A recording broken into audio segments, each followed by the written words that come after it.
everyone, welcome into the voice of college football here at MarkRogersTV. It is great to be here with all of you to talk college football on a Friday evening. And I was going to do the math at some point, but I'm on the spot to do it right now to figure out how many weeks we have until college football.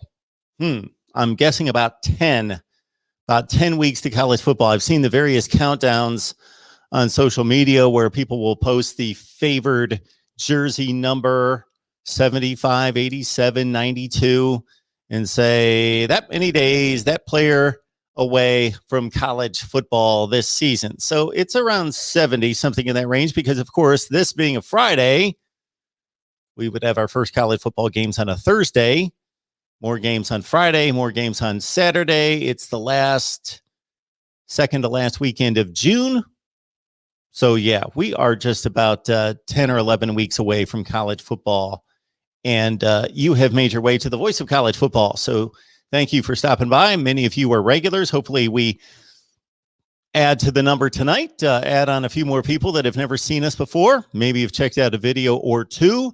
Welcome to the favorite thing that we do, and that's talk college football directly with you. We post videos all over the place. You guys see that we have implemented our new plan, which is to unclutter the main channel with all the videos we used to post, 4 and 5 videos per day here, focus on the team channels, and leave this main channel for the call-in shows like this and for the national topics that we have tackled in the last few days, analyzing the college football playoff 12-team proposal and implementing the 12-team proposal to the college football playoffs and the seasons 2021, or actually 2020, of course, down to 2014, the very first college football playoff. And depending on how the series goes, I will do the same for seasons before that if we get a good response from all of you. Appreciate everybody being on the line. My apologies for being late. When your remote keyboard is disconnected, what do? Because you can't log into the computer with a remote keyboard to change the setting to make sure the remote keyboard is connected. So you, in fact, go dig out the other keyboard, the hardwired keyboard, so that you can then go into, and why the setting changed, I don't know, because the settings never changed, but you know how computers work. They default to other settings, and therefore it disconnected my keyboard, and I could not do a call-in show without the keyboard and without setting up the call-in studio. All right. We are going to talk week 1 of college football. I have posted videos previewing a number of week 1 games, including Clemson and Georgia, including Ohio State and Minnesota. And soon to be posted will be Texas, Louisiana. That should be a heck of a game. Looking forward to that. And also Michigan, Western Michigan. Yes, we do it all here at the Voice of College Football. Even Michigan, Western Michigan will get a way too early preview. Nebraska, Illinois as well. And again, I have posted videos on the week 1 games and want to talk week 1 with you. But you know what the deal is. We don't have to talk about week 1. If you want to call in and talk about something else or leave your comments in the comment section, anything concerning college football is fair game here at the Voice of College Football, where I've got a voice, you've got a voice. We bring on the best bloggers, broadcasters, and writers in the nation who deliver their voice as well. I'm going to be working on a video here in the next few days in which I'm going to give you the vision for the channel. I'm going to let you know where we stand right now. I'm going to let you know how you can contribute. And no, that doesn't mean money. I mean contribute in building the channel so we can launch this out at the rate that it needs to be. And I will let you know all the various things that I do besides creating and posting and producing videos that take up most of my time and trying to make all this work. So I don't have to get a real job. All right. I'm guessing David's here. I'm going to guess Cheryl's here. Those are my only 2 definite guesses right now. Cheryl, sometimes I don't acknowledge you, but I want to say thank you so much for being in all the live streams. And when I say all the live streams, of course, not every single live stream, nor do I expect you to sit and listen to me as much as that would be. But your support is very much appreciated, and I know that you're in here cleaning things up and letting people know, hey, let's be good. The last live stream that we did, maybe it wasn't the last one. I do so many. How many live streams have I done this week? Oh my goodness. We've already done, it's only Friday. 1, 2, 3, 4, 5, 6, 7, 8, at least 8, 9 live streams, 10 live streams. This would be I might be missing a few. And I was on the road for a day. I believe this is our 10th live stream just this week. And we had one just a day or two ago in which one particular person who I'd never seen before got in and was pretty nasty to people and just nasty in general. And I encouraged the trash talk. Respectful trash talk. I know it's an oxymoron, doesn't make sense, but you know what I mean? You should if you're a reasonable person. Respectful trash talk, and this person was rather nasty, and we had to get rid of them. So keep that in mind. Don't attack people, even though you're hiding behind your phone or laptop. It's not a good thing to do. Maybe try to build some character would be good. All right, we're going to talk week one. Again, that's what I'm going to talk about, but I want to talk about what you want to talk about concerning college football. So much going on in recruiting, the transfer portal, the mess out at Arizona State, which I got to say, I don't know anything about at this point. I have not had the time to look into it. So maybe you guys can educate me on it. I have had zero time to look at the Arizona State situation. And yeah, everything else. Let me check out the live chat. Want to remind everyone that before I post the call-in number on the ticker below at 860-499-3332, 860-499-3332, that if you shop Amazon, please use the link that we provide in the description section of the videos. As somebody noted the other day, no, the description section will not contain the Amazon link right this second in this description section because I got to put it in there after the video posts. So I will do that with this particular video live stream, but you can go to any video and up near the top of the dialogue of the monologue, I should call it, basically, in the description section, you're going to find the Amazon link. So please use it when you shop Amazon. 160 million people in this country use Amazon every month. My goodness, that's crazy. I've used Amazon about 5 times. Probably more than that. I bought all this equipment using Amazon. So if you use the link, it's the same shopping experience. So please do that. Also, you can track me down at Venmo, PayPal, or Cash App if you want to contribute there and bypass YouTube. Venmo, PayPal, and Cash App. Search Mark Rogers TV. And what else? We got our website, voiceofcollegefootball.com. Voiceofcollegefootball.com, easy to find. Voice of College Football, that's who you're contacting and trying to find. So voiceofcollegefootball.com. Please register for free up at the top of the screen. I am trying to figure out how to do a few things. And unfortunately, unless somebody out there can figure out a way that we can do a college football, fantasy football league, I've pretty much exhausted all the ways that I can figure out how to do that functionally with everybody. There just don't exist many college football, fantasy football leagues. And then I would have to try to link that operation to the site. And I worked with a web developer the other day, could not really figure out a good way to do that. So we may have to bypass the college football fantasy league for as much as I wanted to make that a go, but also a pick'em league. So if you'd like to make your predictions each week, and we'll have a contest with all of you. If you want to predict the football games week to week, bear with me, coming off a head cold. Sometimes it just, the function just stops and I've got no more air coming through to talk. So I got to stop. So we'd like to put together a pick'em league in which we will all compete for prizes. I'll be excluded, of course, from the pick'em league. I'll pick the games, of course. You're going to get my picks as well, But somebody get the phone. But we will not. I will not be eligible for my own prizes. Okay. I'm talking in circles at this point, so let's get to what you guys have to say.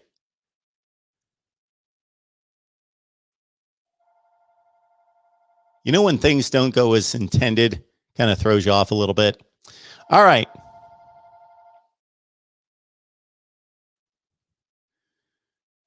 Got John Shields on the line.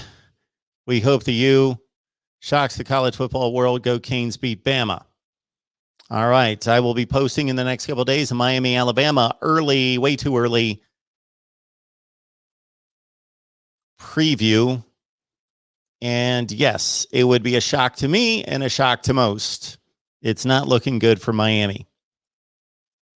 Yakov, good to see you, man. Lewis, great to see you again today. Lewis joined us for our Oklahoma live stream. Again, 10 live streams. Man, I drove home from Ohio on Sunday. And I had been in Ohio for about 10 or 11 days, a little bit longer than I anticipated, but it was still a great stay, despite some issues. Man, you know, sometimes when you can't sleep at somebody else's house, now that should not have been the case at my mom's house, because I've always been able to sleep there, and I can usually sleep anywhere. I go to hotels, I can sleep. Doesn't bother me. But for some reason, I could not sleep any night there. And then the last couple of days I was there, and I was in a hospital for 5 consecutive days, about 10 or 11 hours per day. And maybe I understand there might be some sick people at the hospital. Maybe that's where I picked it up. And so with a couple of days left in my trip, all of a sudden, man, I just got hit with something. And it wasn't horrible, like I was knocked down and I couldn't get up and I had to stay in bed all day. Not one of those kind of deals, but one of those deals where your head's just full and you can't talk. And it's down in chest and you headache. You're sick to your stomach and kind of all that. And then you got to drive 10 hours. And so I wanted to come home on Sunday. And all I could think of while I was driving was, I can't wait to get home. I can't wait to get home, because as soon as I get home, I'm going to collapse, because I only slept 3 hours and I got up at 5 o'clock in the morning because I didn't want to get up at 5 o'clock in the morning, but I couldn't sleep. So I thought I might as well be driving. So I just jumped in the car and went. But something happened here when I got here that didn't allow me to go to sleep for the next like 6 hours. I wanted to crash as soon as I got home, but I had to wait till like 8 o'clock at night. And it's kind of hanging on. So please pardon the occasional coughs. I've been producing all these segments and recording these segments, and I've constantly got my hand on the fader here, muting myself as soon as I'm ready to cough. But if I don't get to it, I apologize. Yes, David, good to see you. Technology throws us for a loop, but of course, technology is the only reason we're all connecting right now. So you got to take the good with the bad. D-Rock, good to see you as well. Good evening. Go Irish. Yes, Notre Dame, Florida State. That'll be another week 1 preview we'll be releasing here soon. Troy's on the line. Good to see you.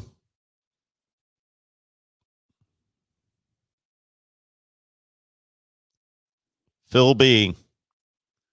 What's up, Florida State? Notre Dame week 1 is going to be epic. I was having a conversation with a few people the other day about how the English language has been completely butchered. Phil B., I'm not going to pick on you. I'm picking on everybody, including myself. Like, we're in a day and age where you make yourself a peanut butter and jelly sandwich, and it's awesome. We have completely lost all perspective on what words mean. That's awesome. That's epic. All right, D-Rock. D-Rock, are you speaking with me? Are you leaving the country, and when?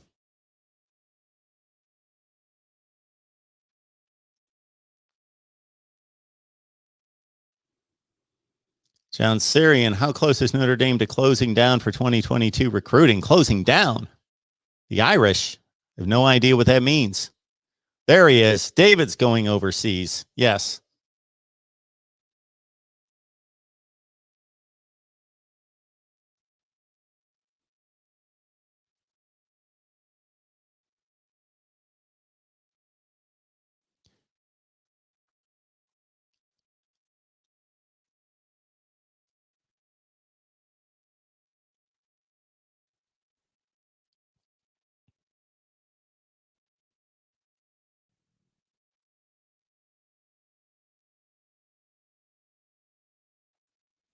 All right. Trying to get to any comments concerning college football. We may just need to go to the phone lines. I see them lighting up. Here we go. Here we go. Welcome to the Voice of College Football. Who's on the line? Hey, Mark, it's DeAndre. How you doing? I am doing well, man. I am doing well. How are you? Good.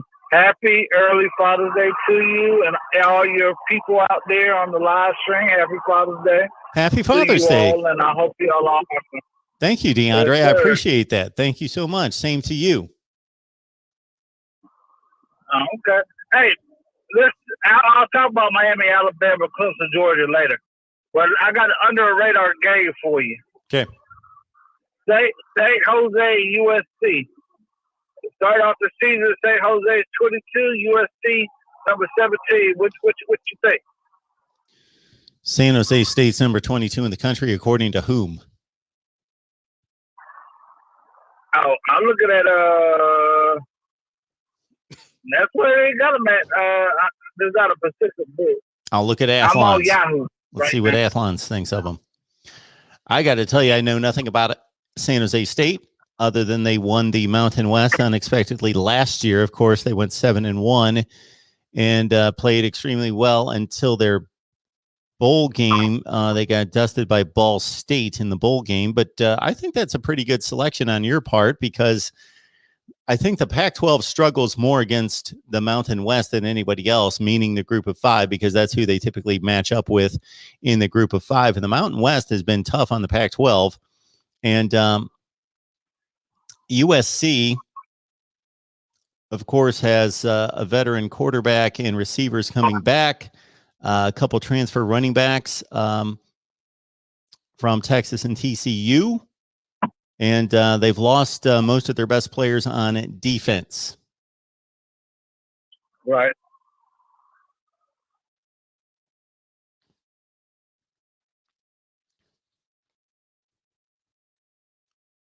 Another one that we might have to talk about. Notre Dame is a 10-point favorite over Florida State. I might have to take the dog in that one. So according to Athlon, San Jose State is the 52nd ranked team in the country for them. And they are predicting the Spartans to go 9-3, 6-2 in the Mountain West. FSU and Notre Dame. I know maybe I'm listening to too many Florida State people because I've got a Florida State show and a lot of Florida State people commenting all the time. I think people generally get optimistic and overexcited about their teams in the off season, but what is going to be much different about Florida State football here, unless they get impactful play from incoming freshmen. They lost not a whole lot to the NFL, which is alarming, but at least they didn't lose too much to the NFL. But they did lose a few starters and their best cornerback and their best defensive tackle to the NFL.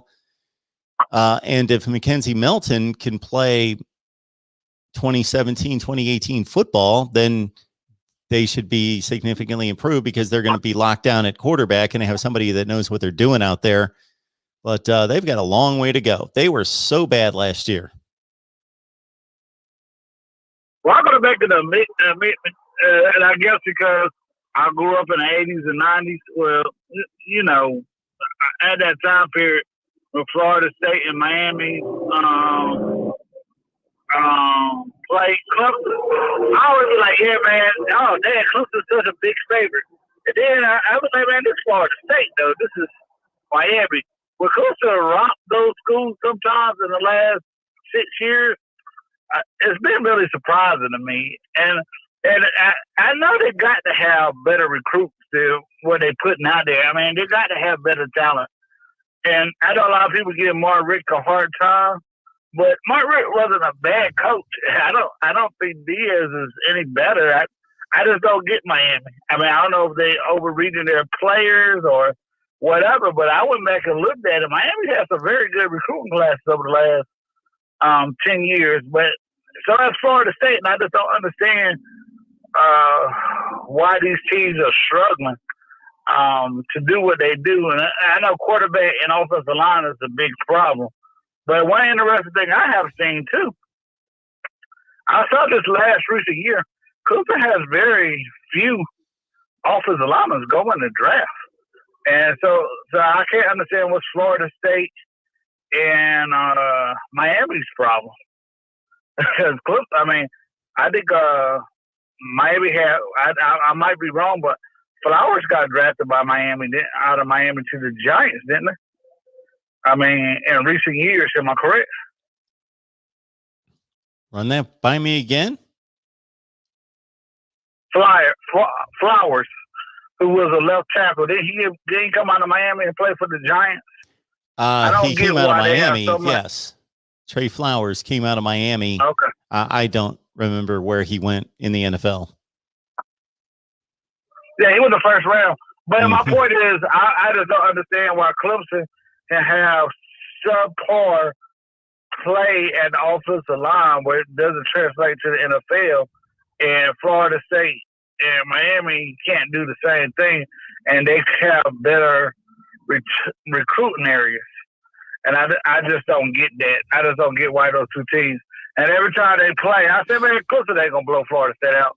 Oh, man, I would be like, dang, 73. I don't know what the score last time they played, but sometimes I'm just shocked about how bad they beat those teams when they play. And Miami, I mean, I know it's not going to always be like that, but I'm just really shocked when it happens.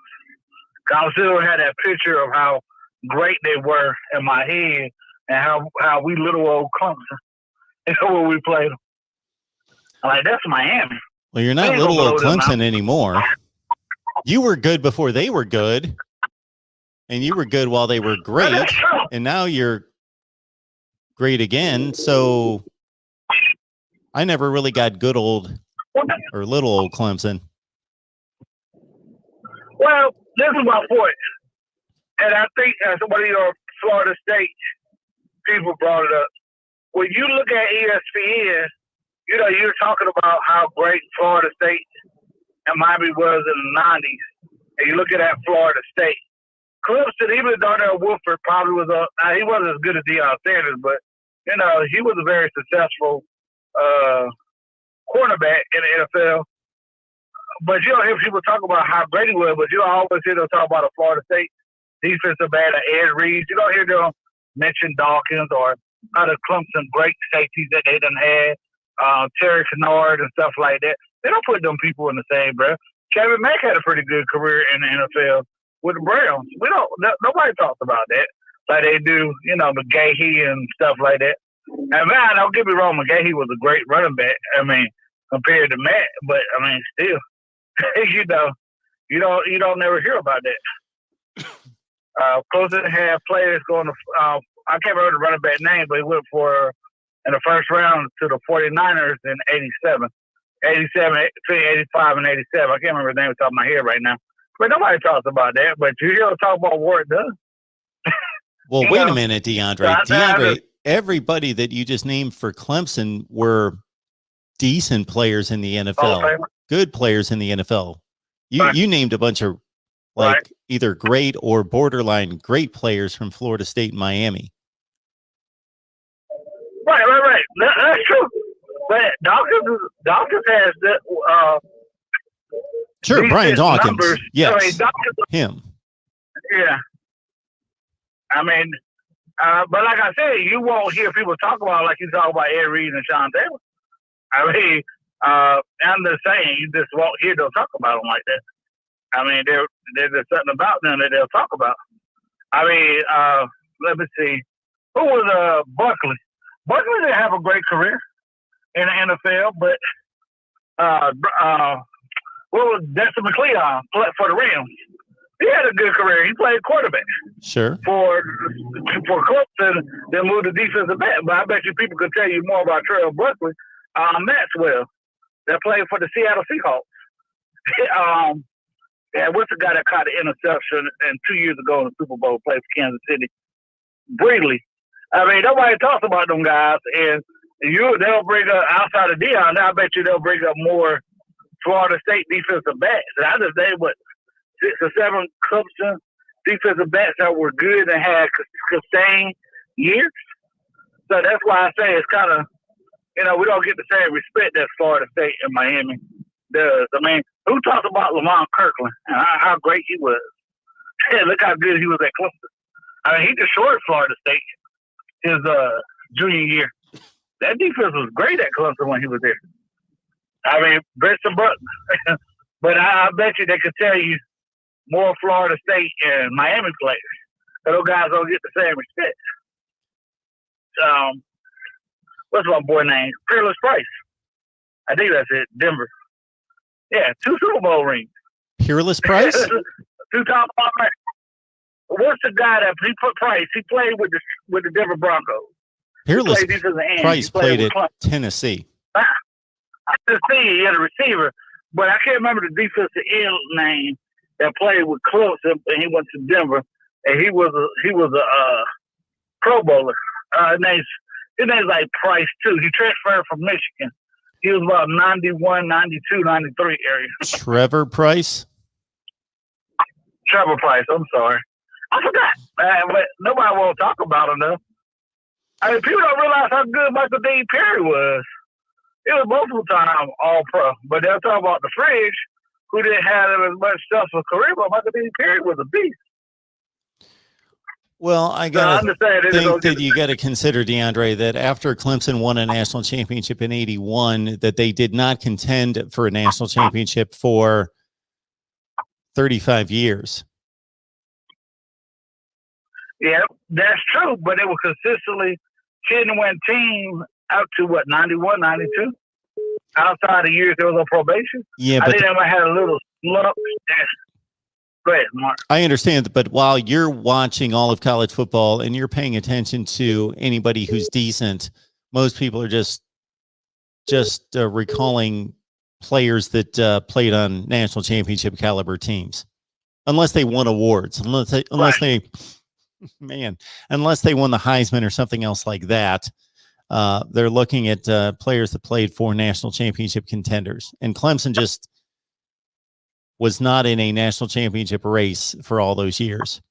And those are all the players you're talking about right there. Right. The players at the same time you said that, the players that have played on the great Clemson teams of the last 5 or 6 years are obviously in the NFL right now, and they have yet to establish an NFL legacy, but that's coming. Right. But at the same time, and those Clemson teams beat some legendary programs in the 80s when they were coming up. Penn State, Oklahoma, Florida State, Nebraska. And this was before people started sitting out the bowls and stuff.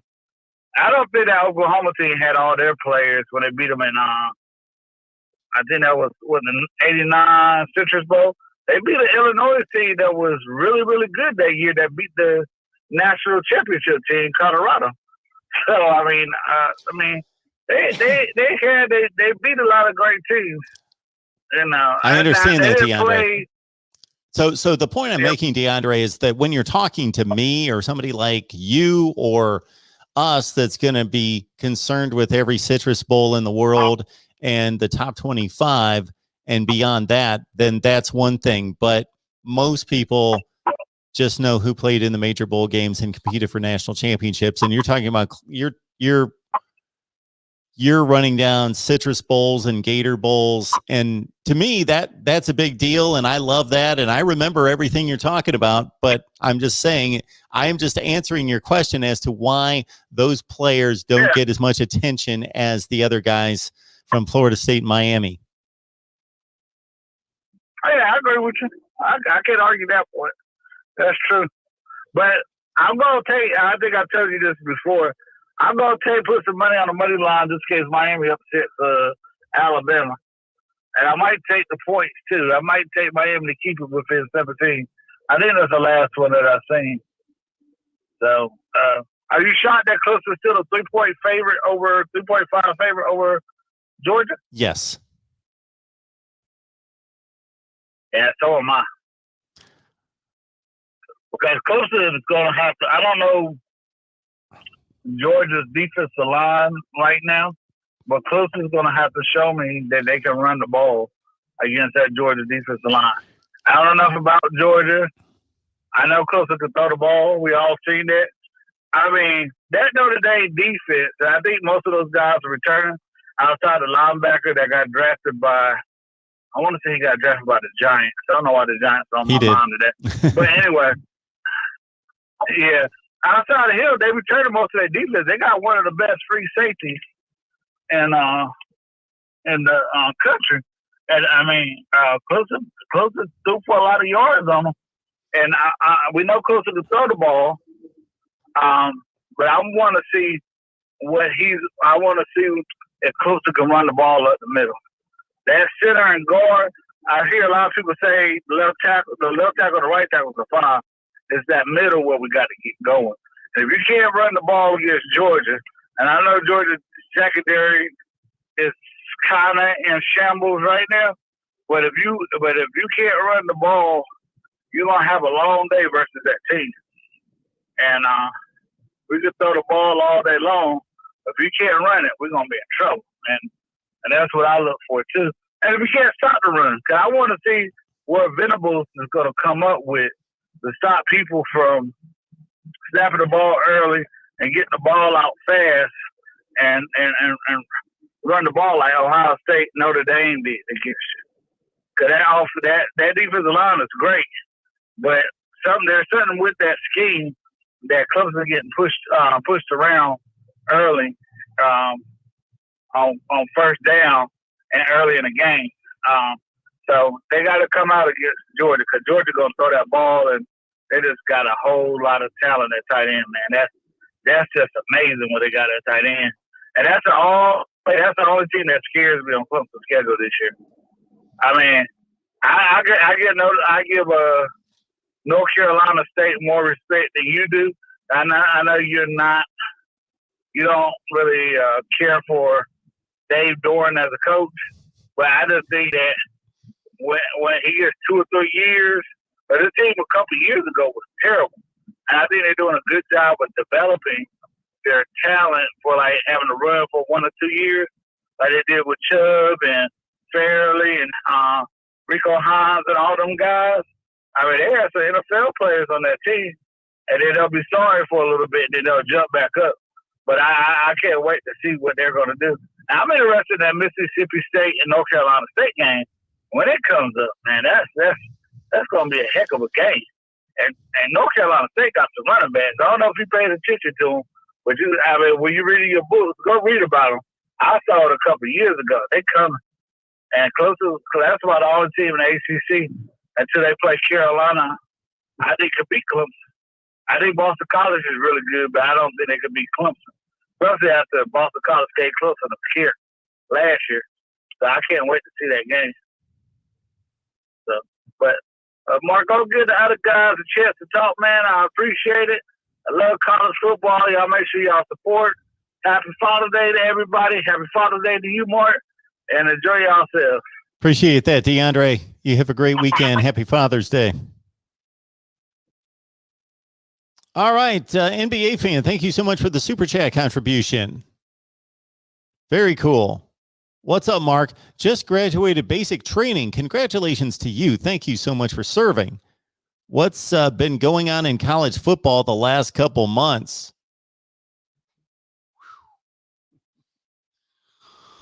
Oh, boy. Just listen in, NBA fan. Why don't you just kick back, listen in for the next couple hours, and then you can also just check out all the videos we posted over the last couple months.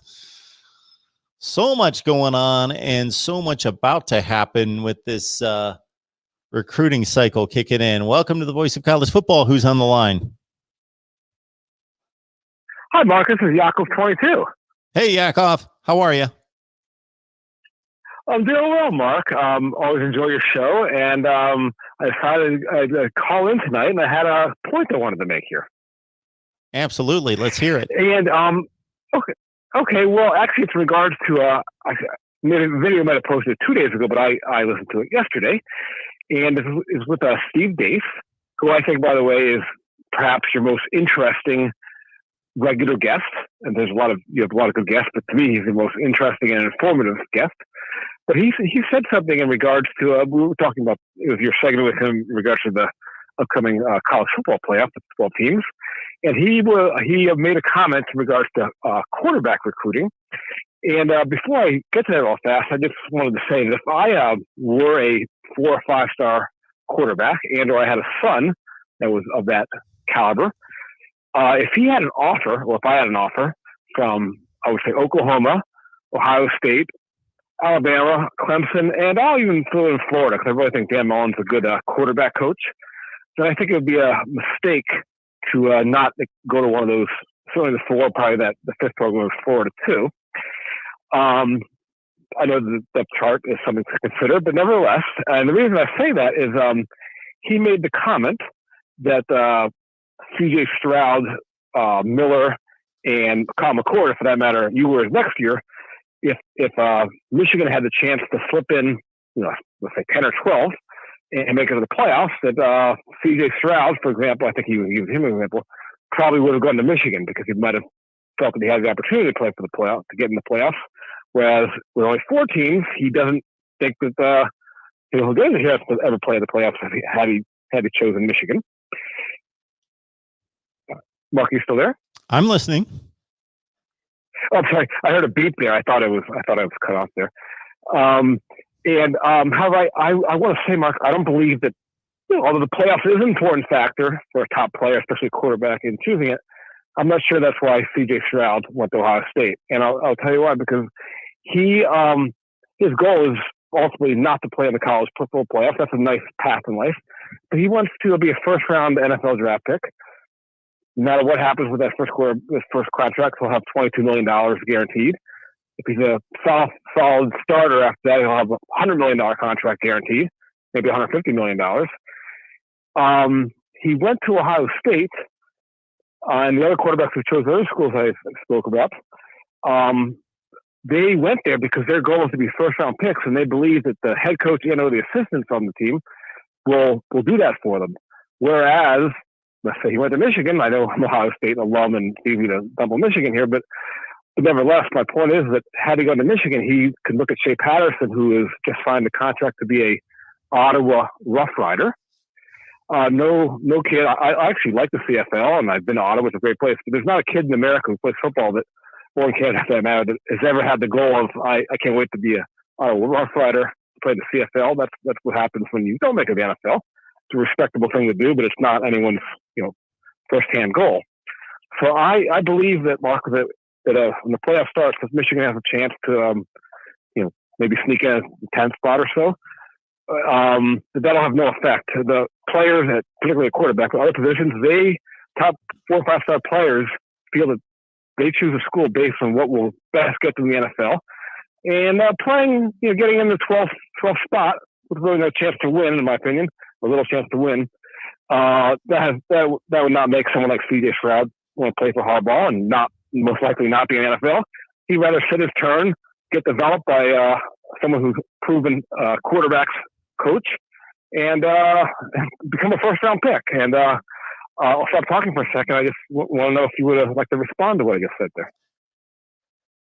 Well, I will say that, Yakov, anytime we tackle this type of conversation, we're, of course, conjecturing. We don't know unless we actually hear from the players themselves. And then, of course, we're talking about hundreds and thousands of players, so they all have their different incentives and motivations to make the choices that they do. But so we're speaking in general. In general, I think that a player of that caliber that's leaving high school, their first thought is, yes, a career, making money and that means going to the NFL. So going to a place that's going to highlight them the best, and that can come in a number of ways. Playing with the best players around them, so they have the kind of offensive support, both as weapons at wide receiver, and then also along the offensive line, that they're going to be showcased, and they're not the star player. We've seen this play out a number of times in different programs where a particular player is just sabotaged because he's overwhelmed by the lack of talent around him and he can't function.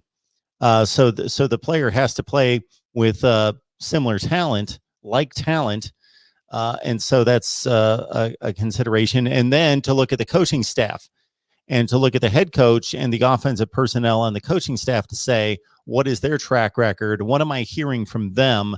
What am I hearing from them directly that impresses me or fails to impress me about their ability to develop me as a player? What are they telling me that they're going to do for me in developing me for the next 3 to 4 years?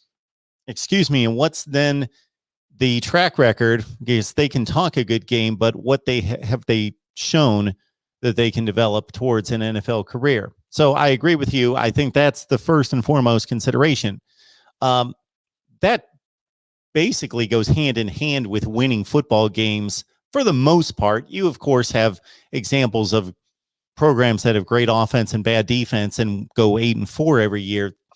But generally, we're talking about the same thing. We're talking about the teams that develop the best players that go on to the NFL and the teams that compete for the college football playoff. It pretty much goes, basically, there are outliers, goes hand in hand. So when you talk about winning versus an NFL career, again, those go hand in hand.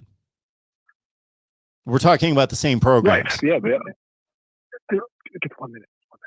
Yeah. Okay. Well, Mark, I appreciate your insight there. And I had one more thing I wanted to add for you. Yeah, that was great conversation there. I was lucky you had to stay there. I actually I was thinking about some NIL, and that's kind of a tough idea for you.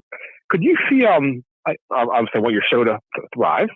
Could you see a scenario, Mark, where you would let's just give an example. CJ Stroud, we're just talking about him, where someone like yourself would pay him, we'll just say $100 a week, and he would come on your show, for example, every Tuesday, 7 p.m., half hour, and Patreons and or people who want to send a super chat would be able to do so during whatever hour or so, a half hour, and he would post about your show on his Instagram and other social media accounts, and that would be a way for him to make some money and for you to promote your show and to get super chats and Patreons to participate in every Tuesday night during the season or whatever.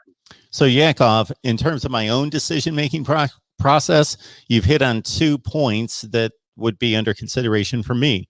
Number one, is it going to pay me directly? And if it doesn't pay off directly, do I see long-term impact and influence?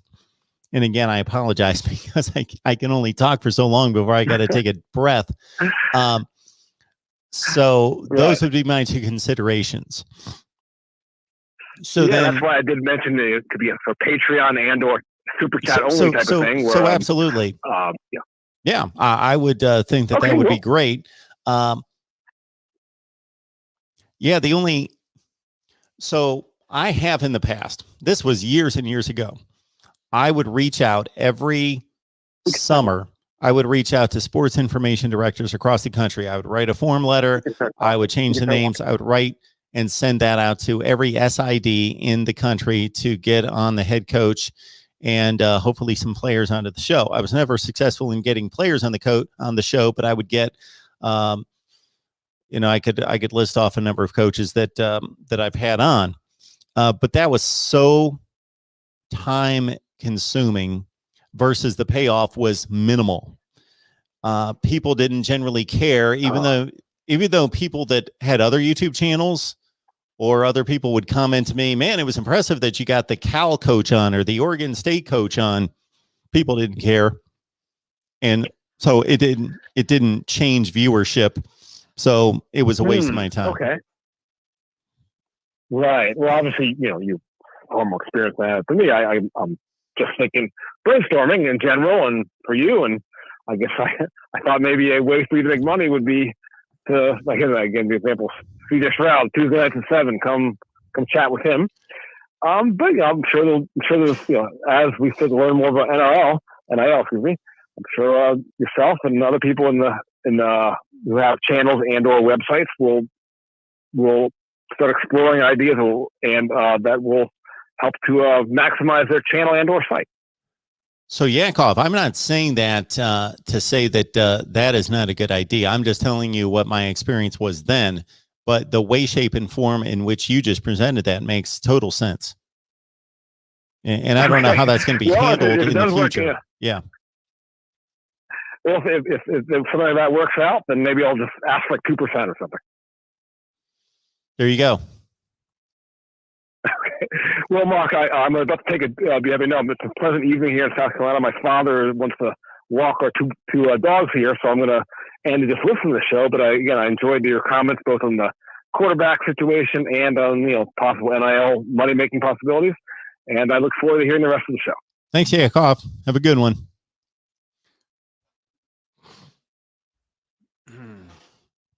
All right. Heck yeah, we could do that. CJ Stroud comes in. We pay him $100. Who knows what the going rate for something like that would be. If you can make $100 an hour, I would think that would be worth it. Maybe, maybe not.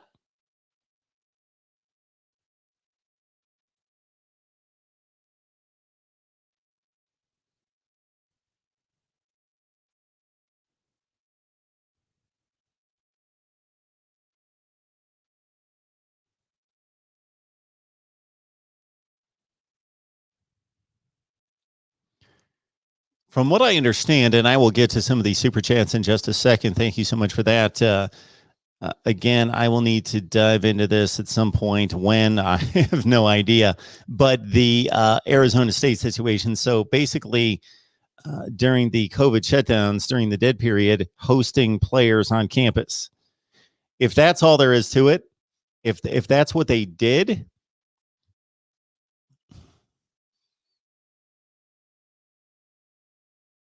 regardless of what you think of the COVID pandemic, regardless of what you think of the guidelines, regardless of what your stance is, whether that be scientifically or politically, as a head coach of a major school, I cannot, it is difficult for me to fathom that they were that stupid. So again, I'm sure there's much to research on this and much to discuss, much to find out about it, but all I'm seeing is that that's all I could gather from seeing a number of social media posts is that they hosted players on campus during the dead period. I guess that's no more stupid than other recruiting violations that dozens and dozens and hundreds of programs across the country have taken part in over the years.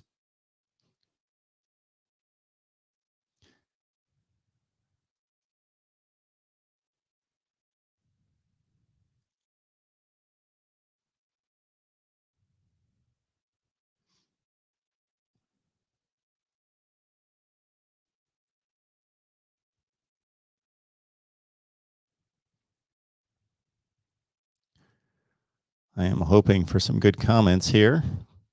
The phone lines are open. 860-499-3332. I apologize. I forgot to post the number, I believe. So we had a number of people out there that I've got to credit you for having the phone number. Anyway, 860-499-3332.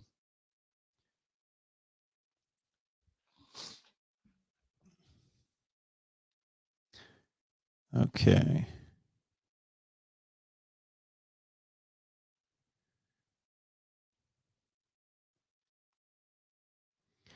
All right. I guess the downside to me being so vigilant and going through the live chat to make sure that I pick up any of the comments or questions that you guys bring to the table is that it makes for a lot of dead air time when I don't see anything worth talking about. So we got a call coming in here at the Voice of College Football. Let's go to that. And then I, of course, wanted to live up to the title of the show and run through my early preview of week 1. Welcome to the Voice of College Football. Who's on the line? Oh, and this is Reasonable Dump here, Mark. How you doing? There he is. I'm doing well. What's going on? Hadn't chatted with you in a while. I know it. Where you been? Well, school got kind of tough, and you were busy with NFL draft stuff, and so I'll let you have at it for a while. But I've been trying to call in a little bit after this playoff stuff happened, but you were having some phone issues the last couple of shows. Yeah, I did. What's on your mind? Well, let's take a look at this week 1 here. Now, are you leaning a certain way on the Clemson-Georgia game? I am leaning toward Kirby Smart, believe it or not. All right. And Kirby Smart doesn't have much to do with it. That one, he doesn't have much to do with it. Actually, he's, in spite of Kirby Smart, I'm leaning toward Georgia. Yeah. I'm hoping he doesn't mess it up in the fourth quarter. Well, it would probably be the whole second half is where Kirby tends to lose games. But I don't know. I feel that I'm going to lean the other way on that. I think Clemson has the best quarterback or better quarterback. I think, the game probably means the same to both of the players. To Clemson's future for the whole season, I think it means more to them because I think Georgia could lose the game and still get everything they want to. I think it'd be a lot harder for Clemson to do that. Really? But I don't know. I just think Clemson's a more complete team going into it. I think the game means more to Georgia in that they've got to go play an SEC schedule and an SEC championship game. Clemson could lose that game. Now, if they get completely annihilated in that game, then the playoff committee is going to take that in hand. Not that they can't recover from that, meaning Clemson, but as long as they lose respectably, they're going through their ACC schedule. I don't see any losses on it. I don't see how the other team in the other division, they could play a reasonably tough conference championship game, but still, they're not facing anything close to what Georgia's going to face. So that's exactly my point. Do you remember? Yeah, in 2018, Georgia played two good schools. Their whole schedule. Okay, I say good. Florida was good too, but you know what I mean. Their 2 best games, Alabama and LSU, and they lost both of them. So their 2 highest points to shine were both losses. Same thing with Alabama in 19. They lost the 2 ranked games that they played. Sure. Clemson's going to have one. Does Clemson have North Carolina on their regular season? I don't think so. I think they would only see them in the championship game. All right. So Clemson's one big game would be against Georgia. One time to legitimately show the committee what they're made of. So if they lose that, and then we start getting down the season and we have an undefeated Alabama, we have, in this case, might be an undefeated Georgia as well, certainly going to be undefeated Ohio State, and maybe even an undefeated Oklahoma too. They're really looking pretty hot this year. I think it's going to be a harder argument for Clemson at that point, even if they do win the ACC. Let's pretend that we actually do get an undefeated SEC, Big Ten, and Big 12 champion, and then you're over here looking at like a one-loss Georgia who's only lost it to Alabama. But hey, they beat Clemson, right? So I think Clemson needs this game because it's their legitimately only time to say anything. The last time Clemson played anyone in the regular season or in the ACC championship game within the ACC that gained any kind of respect or tested them in any way was in 2016. So I'm not saying that they haven't lost games. They tripped up against Syracuse in 17, and I guess that would be it. Of course, Notre Dame, but that was a different deal. Notre Dame was legit top 10, and then a Clemson recovered. But Not an ACC team. And they didn't. Well, it was last year, but they lost a conference game last year. My point being that they haven't played any games that would garner any respect from anyone during the regular season for a number of times. This has happened, and it's been good enough. And your point is that they always still get in regardless? Well, unless the rest of the country's perfect. If the other champions are all perfect, sure, they'll be out. Well, yeah. When does that happen, though? I can't argue with that. This is the same song and dance every single year, and and they always do manage to get in. I will say, though, every year Clemson usually at least has one game on their schedule. Actually, it always seems to be an SEC team. Texas A&M 2 years, and now Georgia, Auburn, and then occasionally 2 years. Notre Dame. Yep. Auburn, but they usually have one game that they usually look to. But the difference is that they've always won that game, except last year against Notre Dame. But there were extenuating circumstances, and they got to avenge it anyway. Yes. So this one would be a little bit different in that all those years where Clemson either tripped up against Syracuse or they just went undefeated completely, they always had one game at least they could point to. They went into Texas A&M into College Station and won with a freshman quarterback. Well, this one, if they lost to Georgia, they would have nothing on their resume. Nothing. Until presumably if they were to beat North Carolina in the championship game. So it's just a little bit different. I understand your point, and it's probably more valid than mine, but I just think this is the game of opening week. I mean, as loaded as opening week is, by the way, it's not. I'm not trying to say this is the only game, but it's far from it. But this is circa Alabama, Florida State, 2017. 1 versus 3 back then. I just hope the rest of the season doesn't turn into what that turned into. Well, that's why I said when you first posed the question that it's going to depend heavily on the way the game looks. I think the look of the game is almost as important as the outcome of the game.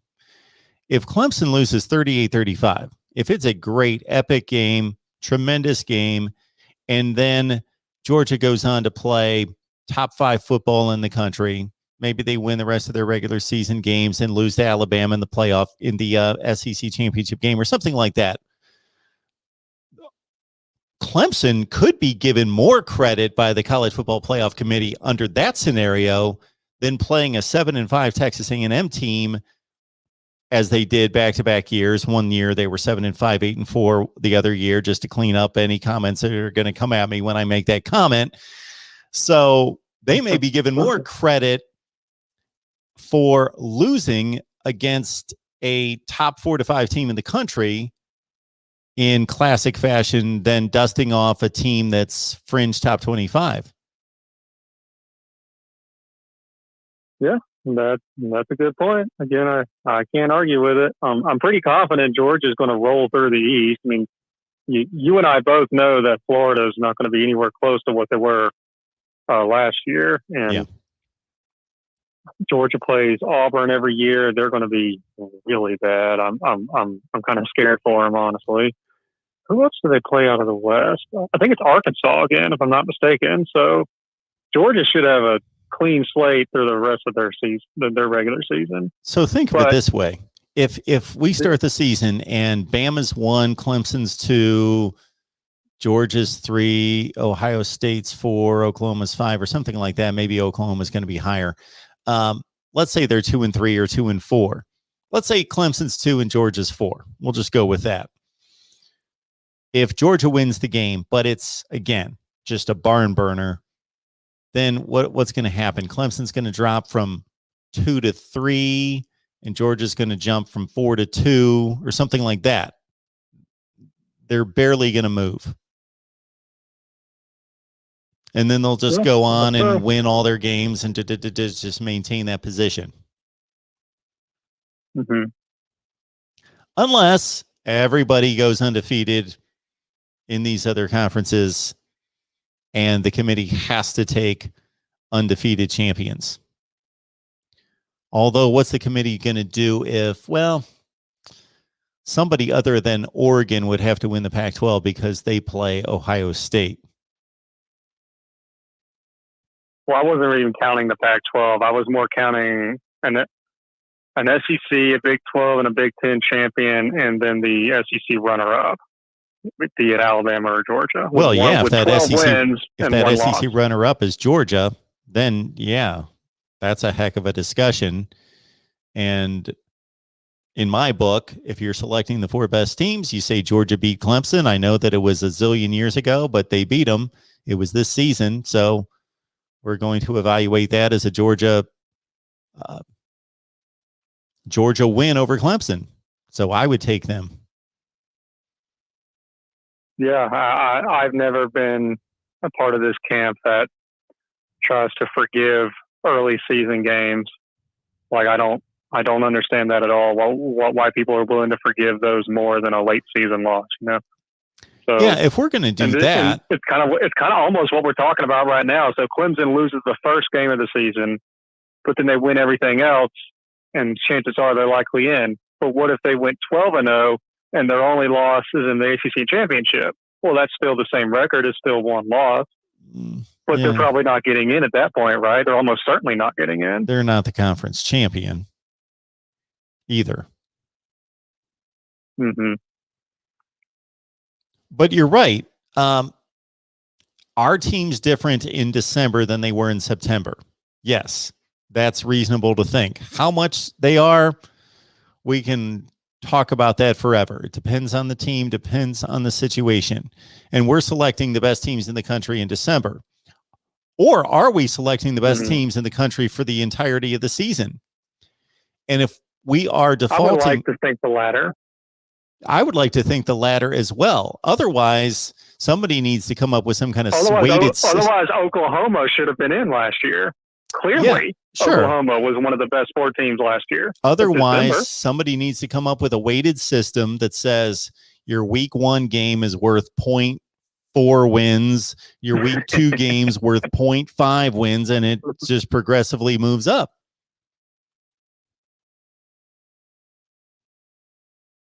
Yeah. Well, there you go. Looking at these other games here, I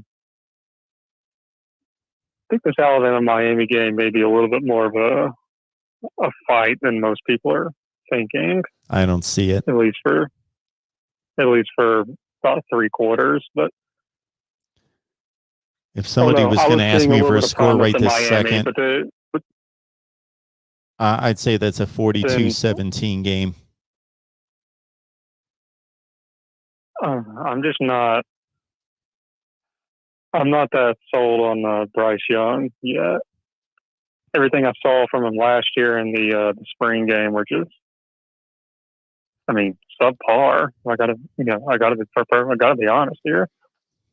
So, maybe that all changed. He didn't actually have a spring practice before the last season, so I can't knock him too much. But still, I don't think that's going to be a reckoning like everyone seems to think.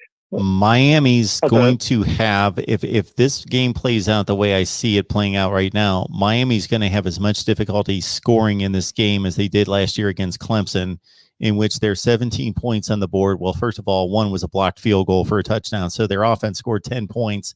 Those 10 points they kicked a field goal when it mattered. They scored a touchdown. The game was over, meaning it was garbage time. So Miami, they are going to have difficulty moving the ball against Alabama. Yeah. I would agree with that. Our defense should be stacked this year.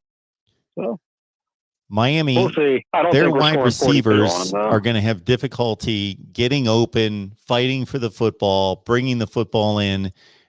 We've seen their wide receivers for the last few years. They've proven incapable of manning up against that kind of team.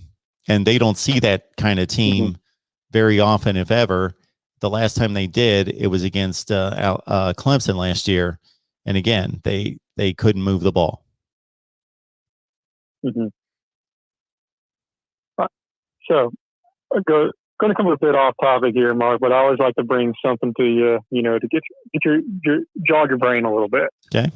So, what do you think of the kind of hush, whisper, unspoken idea that, well, I mean, a lot of people refer to it as looking ahead, or the idea that a head coach will literally tell his players, we are not going to prepare or watch film or practice for the team that we're playing this week.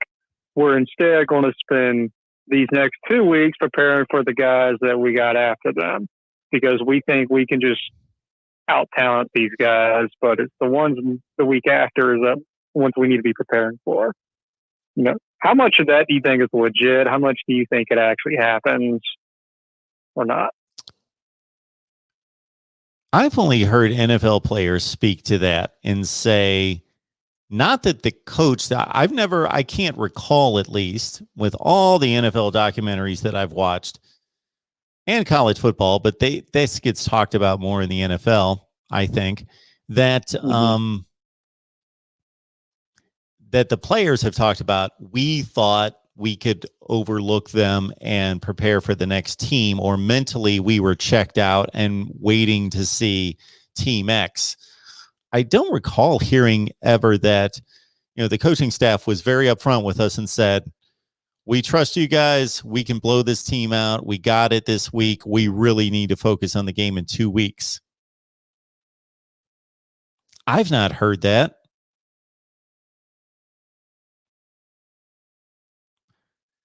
So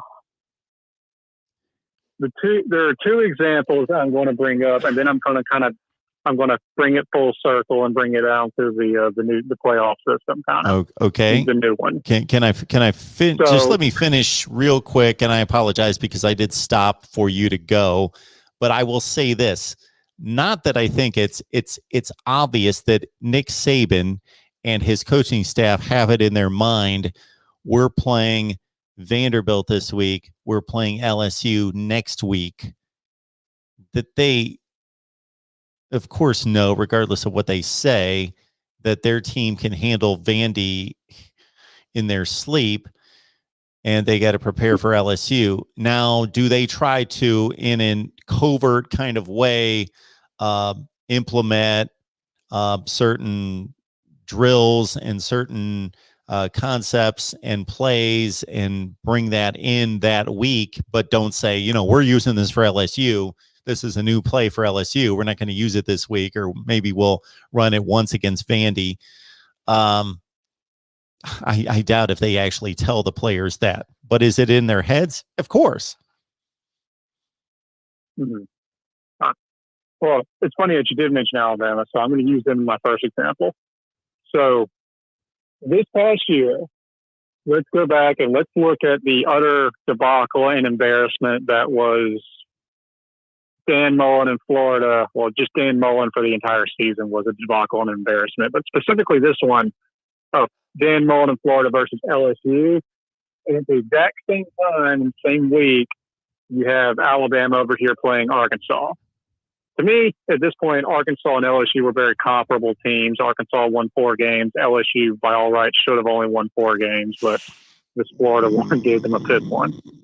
Am I the only person in the country that was not surprised by LSU beating Florida? I said it all week that week. I said, LSU's a more talented team, actually. They're not playing well. They haven't pulled it together this year. Maybe they've checked out, but they obviously didn't check out. They beat Ole Miss and Florida to finish the season. But I was saying all week, I'm not going to be surprised if LSU wins this game. Well, yeah, then you might be you say they're more talented, but they rolled into that stadium with about 40-something scholarship players. So while they may have recruited better, they were not more talented that night, surely, with the amount of scholarship players each team had available. So, but anyway, well, that I don't recall. I don't recall that part of it. Between this, but I'm not necessarily going to compare LSU and Arkansas last year. I know that their records and performance were comparable, but I'm not actually trying to compare the two teams really that directly. What I'm trying to get here is Alabama knew that they could, like you just said with Vanderbilt, they could handle both of these teams in their sleep. Sure. Based off just Arkansas, just being who Arkansas is the past 10 years, and well, not 10, more like 5 or 6, and then LSU, not much of history other than the last season. Alabama, and just the way Alabama was playing last year, they could easily handle both of them without really trying that hard, or so you might think, because it looked like Florida may have been thinking the same thing. So what happened? Alabama absolutely monkey stomped both LSU and Arkansas when they played them both. I think they beat Arkansas about 50-something to 3. And so it looked to me like Nick Saban doesn't, or at least he didn't really do that very much. He took every game as they came each week. He prepared for Arkansas, and the exact result that you expected would happen between Alabama and Arkansas happened.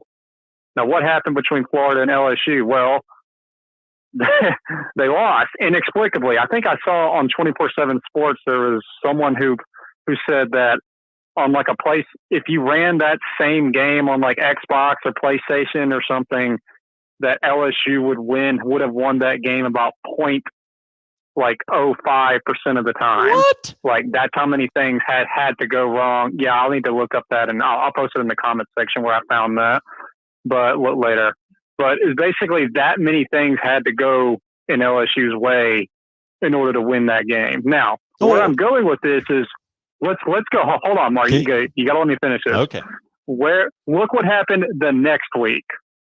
Everyone's saying, "Oh my God, Alabama's going to absolutely roll right over Florida. They might as well not even show up to Atlanta. They couldn't even beat LSU, a team Alabama beat by 30 points." Well, what happened? Florida almost won that game. And they're going around telling everyone that they're only 6 points behind Alabama. That's how good they really are this year.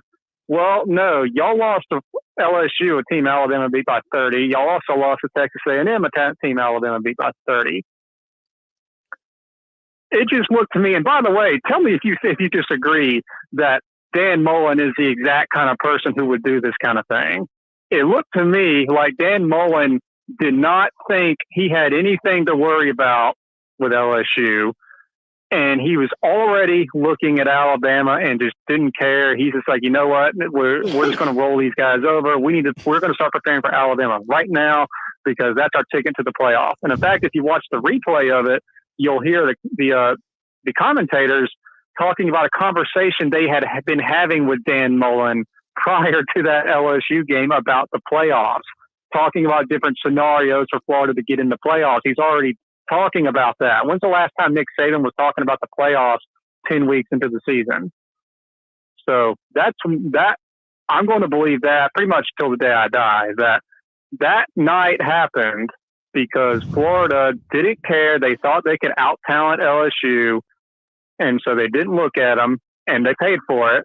But their 2 weeks of preparing for Alabama almost paid off because no one was expecting. I don't even think you would have predicted Florida to be within 6 points of Alabama at the end. I didn't think they were going to blow them out because I thought exactly what I'm telling you right now happened. And I was like, no, don't think that LSU game is indicative of what we're going to see in Atlanta. I think they're going to be a much better team once they get there, and they were. So, I was now you can go. Okay. First and foremost, I'll address Dan Mullen. So prior to the 2020 season, if somebody would have asked me, what is your impression of Dan Mullen, both as a football coach on the field, game preparation, nuts and bolts football, and then as a leader of a program, my analysis of him would have been primarily as a football coach in terms of the football product on the field and the ability that he had shown to construct an offense, build a program, develop quarterbacks, do all that had to do with game preparation and execution on the field. The only thing that I had to go on as him as a leader of men is he was a little bit quirky. Okay. But nothing that is going to be detrimental, just harmless quirkiness. Okay. That opinion that I had of Dan Mullen in regards to the latter completely changed in 2020. He just had incident after incident after incident that I've talked about a million times here. Missouri, Texas A&M, LSU. And I'm not talking about him being responsible for Marco Wilson throwing a shoe. Now, does that reflect on the football coach? Well, I think over time those kind of things happen, but could one of Alabama players do that? I guess it's possible. It's inconceivable for any of us to think that they would do anything that stupid. Right. But could they? Can Nick Saban control every player from the sideline with his brain as much as he seems to be at that level? No, but Dan Mullen didn't even take responsibility for the action. He didn't even hold any accountability for the action in his post-game comments. He just bypassed it, and I didn't really see it, didn't see what happened. Okay, and then comes the bowl game, and he acts like a moron, and he doesn't prepare his team, and he makes excuses again and says this isn't our team and all that. Okay, they put the jerseys on. He's on the sideline. It's his team. So my evaluation of Dan Mullen. This is absolutely something he would do. Yes, I would have told you last year. I have no evidence of seeing that Dan Mullen would have failed to prepare a team. But yes, based on what I saw last season, yes, I wouldn't put it past Dan Mullen to be that. I hate to be generic enough to say stupid. I can't come up with a better term. Careless. Careless. There's a good word. Careless. Because again, I'd have to go back and see what the attrition was on the LSU football team. I still thought that they were fully capable. They just put 53 points up on Ole Miss the week before, a team that gave Florida a heck of a game. It was a lot of. They were in the 40s walking into that stadium with, let's call it 40 scholarship players, not 40-0, but in the below 50. At any case. Somebody else big must have been playing that night because I didn't watch that game. I saw hardly any of that game. There was another couple big games going on for some reason that I just remember. Oh, somebody threw a shoe. What happened here? And there, I wasn't like watching the game play for play. Well, anyway, that's the main one. I don't think Florida was a team that was just 6 points behind Alabama that season. I think they used twice the time to prepare that Alabama used on them. They paid for it with a loss. And again, this will never be proven, of course, but I think that right there was the quintessential example of looking ahead. Another couple lesser examples, but my wife's about to have dinner on the table, so I don't know how much longer I got here, but people often use, actually for the last 2 out of the last 3 years, Notre Dame in the playoffs. In 2018, people used, not people, the very next day I saw Joel, after the championship game, I saw Joel Klatt on Colin Cowherd saying that it looked to him like Clemson had been able to prepare for Alabama for the entire month because they felt that they could just out-talent Notre Dame, whereas Alabama had to look at Oklahoma and really take them seriously. And then I think even you might have mentioned at one point this past season how the reverse happened and Alabama could just, could have it kind of easy with Notre Dame this time, whereas Ohio State, they had to really be, putting their focus on Clemson. Yep. This is not really looking ahead because obviously, these guys are taking these playoff games seriously, but it's just kind of like a side cousin example of, well, this team had an easier game leading into that one. So it gave them a better chance when, you got to the championship game. What I'm tying this back to is, I think in this 12-game playoff, the teams that beat the bye week teams are going to be exceedingly rare. These bye week teams that for everything, I've listened to all your videos, everything you've said about how not only do they not risk injury and they get to rest up, they're going to be more energized, but they get to study these teams. They get live footage of them a week before. That is such an insurmountable advantage. The only times I can see the bye week teams losing is if it's a 5th ranked Alabama or Georgia runner-up, that just didn't quite make the SEC get the SEC championship, which means they don't qualify for the bye week. And they end up playing the 4th rank. So what? Maybe it's the Pac-12 champion or something. That is the only time I can really see these bye week teams losing. Yeah, it's going to be the super talented teams, and there's 3 or 4 of them. You're taking Alabama and Georgia. I'll throw an Ohio State or Clemson in there that don't get the bye, and then take on, like you say, maybe the Pac-12 champion is the 4 seed with the bye, and Alabama, Georgia, Ohio State's the 5 seed, and they're able to overcome all those disadvantages with their super great recruited talent to beat the 7th or 8th best talented and most talented team in the country with their 2nd or 3rd best talented team in the country with all those disadvantages. But you said it succinctly. It took me 17 minutes or whatever it was, a number of times, to just pound my fist about these bye weeks and the consideration that's not given, that I just think it's ridiculous. But you just stated it very eloquently there and succinctly that the advantage is almost insurmountable. Needless to say, the team receiving the bye is going to be most likely and most of the time the better team anyway. Right. But I do think you're one last point, then I got to go. And I do think a point you made in your video with Steve Dace was good. I never thought of it before. The conversation is going to slowly morph from who makes the playoffs to who gets the bye week. Well, making the playoffs is going to become a much lesser achievement. It's going to be who gets the bye week, who gets to get the bye week. Because all the teams, all the teams that everybody thinks has a legitimate shot of making the playoffs, they're going to be there. Nobody's going to, there is the Wisconsin fan going to throw up a fit because they were 10-2, just like Florida was 10-2, but they got left out and they had the same record, and they thought, well, we had to play Ohio State twice or whatever. Yeah, there are going to be arguments about the 12th seed versus the 2 teams that got left out, as we outlined in going through all these playoff years, those individual fan bases. But there's not going to be some uproar among college football nation because the 3 or 4 or 5 teams that anybody would expect or have any type of reasonable argument could win the national championship, they're going to be there. That's not the decision that needs to be made anymore.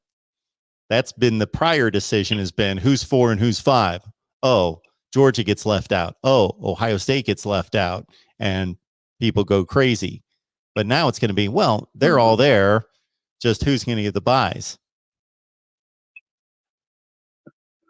Well, man, I got to get going now. It's great to talk to you again. Hopefully your phones are fixed. I look forward to talking a lot more about this playoff system and everything that goes with it in the future. All right. I appreciate it. Thanks, RG. We'll see you. Bye-bye. All right. We'll keep it moving along here at the Voice of College Football. And I believe this is George on the line. George, thank you so much for waiting. Yes, this is George in the part of the United States that is not a part of the United States anymore. Can you guess where I'm at? Portland, Oregon, a foreign country. Yeah. Have you guys set up boundaries and seceded from the Union or from the rest of the 50 continental 48? If there's one state that should do what Texas made it a law today, anybody can conceal carry. You don't need a permit. That's the Wild Wild West. That's what Portland needs to do. Like, can we even this up a little bit? Mark, we've had 522 murders this year, they say, right? In a whole year, we usually have like 24 or something. That's a big difference. Wow. And it's only June. I know. And shootings is up 700% too. My son lives in a little country town outside of Portland. They had a riot there today. Helicopters, people dressed in black, blocking roads. And some little tiny country town outside of Portland. Who's doing this shit? What's up? Never mind. Back to football. How's it going? I'm good. I've felt better in my life, but I feel fine. I'm doing well. How are you? I did that Neville Goddard thing for you earlier. You did the who? You know what? Neville Goddard. I couldn't believe it when I saw this. I couldn't believe they leave this shit on the internet. There's a guy named Neville Goddard, and he has a tape called Self-Talk Creates Reality. And he lived in like the 40s or 30s, and he never wrote a book, never made a tape recording, but other people that saw him did. People that knew him, he said, you can do it if you want. Yeah, write a book, make a tape. But he did charge like $500 to come see him on. He had big shows like in New York and LA, and he had benefactors. But some guy from Ethiopia taught him when he was young. Whatever you think, there you are, you know? Okay. And, a lot of this has been garbled. I don't know if anybody else could hear you, George, but I couldn't hear a lot of that because it was garbled. Are you talking about a guy that's got a lot of conspiracy theories? No. He was just a good humanitarian, positive thinker. Oh, maybe I was too close to the phone. Maybe it's my fault. Maybe I'm thinking of somebody else. Okay. Anyway, it's called Neville Goddard, Self-Talk Creates Reality. And it's just fun. You know, it's not to this or to that. It's just middle of the road, positive thinking, but better with a twist. You'll like it. Okay. You can just do things. You can just make things happen. I've done this. That's how I got my kid a job at Coke 8 years ago. I actually did it. It's simple, but it isn't easy because we can't focus for 5 minutes, human beings, anymore. You need to be able to focus for 5 minutes to do it, you know, like maintain a coherent thought for a couple minutes, you know. It's hard to do in this day and age. You are right about that. They advise us on YouTube to have opens that are about a second and a half. Just like a quick, just flash. Boom, start the show. I watch a channel every day. Called Carl Vernon. He makes 2 or 3 minute videos. He used to be a life coach, but now he just, for 2 years, he's been making a 3 minute video every day about the bullshit we see going on TV. You should do that. Make 3 minute videos, you know, put a couple out a day or whatever. Fuck you. Make 10 3 minute videos, you know, because no one has time, man. Maybe I'll think about that. We're doing it now. Maybe I'll try that. You know? 3 minute videos. I may try that. All right, George, anything besides self-help and YouTube strategies for us? Yeah, I was just agreeing with you about the 30-second videos. I said 3 minutes. I really meant 1 minute, right? Yeah. I'm just kind of bummed for Georgia and their fan base. 1980 was a long time ago. They are such troopers to still talk with confidence after all that time, you know? I just had to get a word in edgewise about Georgia. You're a Florida fan. You've got that over Georgia. You might as well use it. Keep going back to the same argument. I love the fan base, but I can't help it, man. It's just, I feel sorry for them. It's just so sad.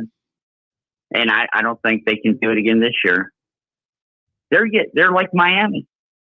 They won something once, and they've been talking for 20 years. Except Miami won more recently.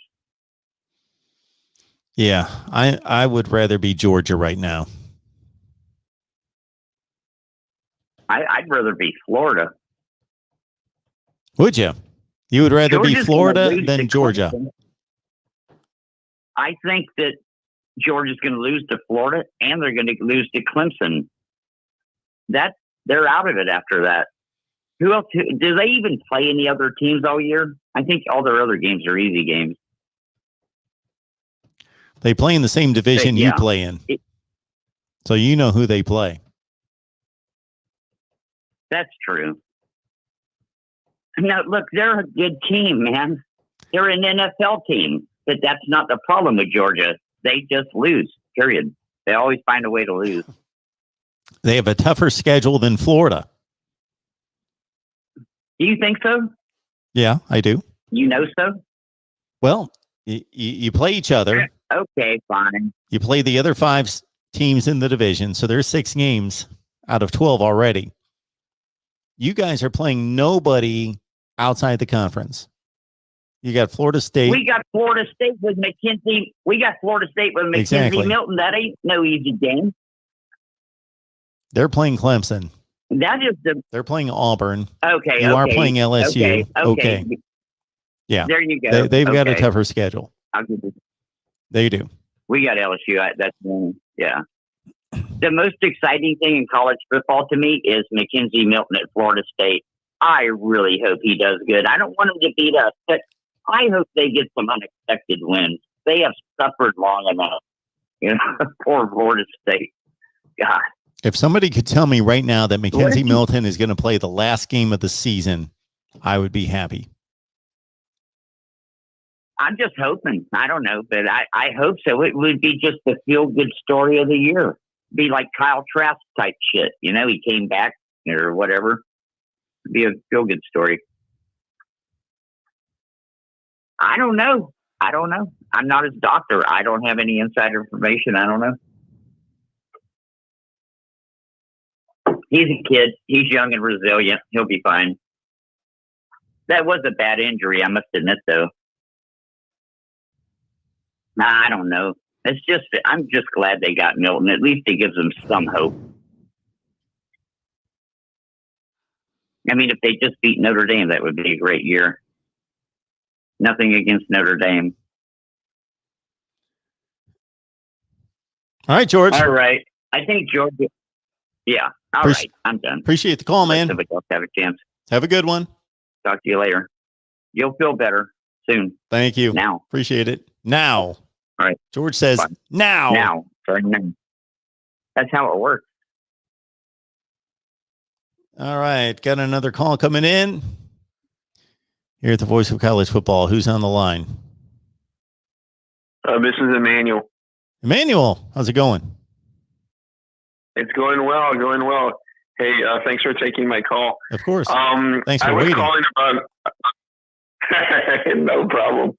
I was calling about the topic about, this huge news about the 12-team playoff and the implications. And I know people have been really, in the past, very guarded about, adding games or whatnot, knowing that, the college football season was very sacred in the way that the 2 top teams would go to the championship, usually undefeated. And if you lost one game, it was over. But I think this does a lot of good for college football in the sense that it gives exposure to a lot of the other conferences that get left out, or the teams like a Coastal Carolina, or a BYU that might get left out of any contention of the playoff, even if they went undefeated. And who wouldn't like to see? I think Alabama, Ohio State, and Clemson are leaps and bounds above any other football program in the country. I think out of those 3, you're probably going to see a champion out of those 3 teams the next 3 or 4 years. And I think in a way, it's really hurt college football. Sorry for being so long-winded, but do you think this is a way to gain exposure for conferences like the Pac-12, like the Big 12, and maybe in the future help with the parity for folks to see some of those teams like in Arizona State that no one stays up to watch on the East Coast play Alabama, or Iowa State get a chance to play Georgia? I wanted to see your take on that. and hopefully the parity of college football. Because people, I think, are bored knowing that Alabama or Clemson are going to win it every year. They are bored. I'm bored. I agree with that.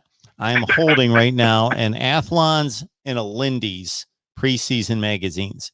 If we would look through the major websites and the major preseason publications over the last 5 or 6 years, they almost looked identical. They're top 5 to 10 in the nation, especially those top 5 that you're talking about are almost identical. They're just mixed up. They're just 2 is 3 on one magazine and 1 is 4, but they're the same 4 teams. So yes, it's become rather dry and boring, knowing that nobody else competes. If we were doing this show in 1985, we would be talking about Iowa. We'd be talking about UCLA. We'd be talking about Illinois. We'd be talking about all sorts of teams across the country that we don't talk about now. Ohio State wins the Big Ten. In the 1980s, Ohio State, Michigan, Michigan State, Illinois, Iowa, they won Big Ten championships. You could go to every conference and see that over the course of a decade, half the conference at least won that conference. Now, nobody wins the conference except for 1 or 2 teams. And so you're completely right. Now, what this playoff is going to do is that it opens up a couple avenues here. So number 1 would be the group of 5. And that was one of my, I don't know how long you've been watching me, but that has been one of my cries, has been do something definitive with the group of 5. Either leave them out and formally leave them out, or include them formally and give them a spot. Well, we have given them a spot because the top 6 conference champions make it. The top 6 ranked conference champions make it. So that ensures that at least one group is going to make the field. And then you're setting up there, for an example, the BYUs and the Coastal Carolinas of last year who had undefeated seasons. Well, they're most likely going to be ranked in the 10 to 15 range in the country, and therefore those kind of seasons should be rewarded. Even a second conference champion out of the group of 5 should be rewarded if they have that kind of season, where we've seen UCF left out in 2017 and 18 as an undefeated group of 5 team. So, and then even when we talk about that second level of power and that third level of power, the Penn States and the Iowas across the nation, they're going to have an opportunity. All you have to do is apply this 12-team model, as I am currently, and posting videos every day, to what's happened over the last 5 or 6 years, and you see all sorts of teams. I don't have my notes in front of me right this second, but you see the high-level powers that have yet to make the playoff, like Michigan, Penn State, Florida. You see them in multiple playoffs, and then you see some of these teams that you've brought to the table, Arizona and Louisville, competing for playoff spots.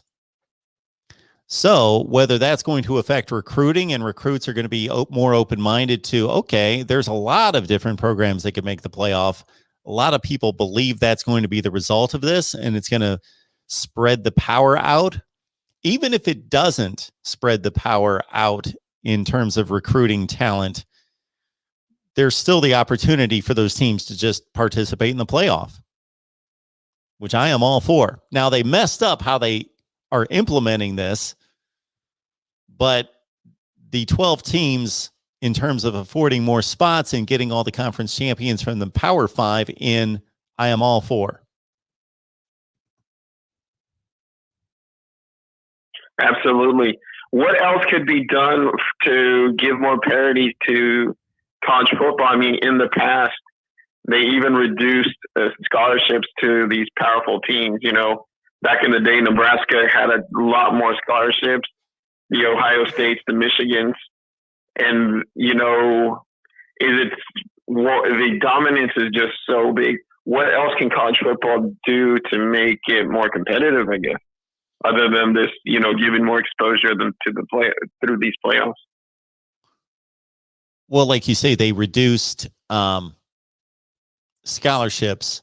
So that wasn't something that was targeted toward anyone in particular, but by reducing the scholarships for everyone, the programs with the larger budgets couldn't just stack players. So I would think that this name, image, and likeness narrative, once that gets implemented and that becomes a reality,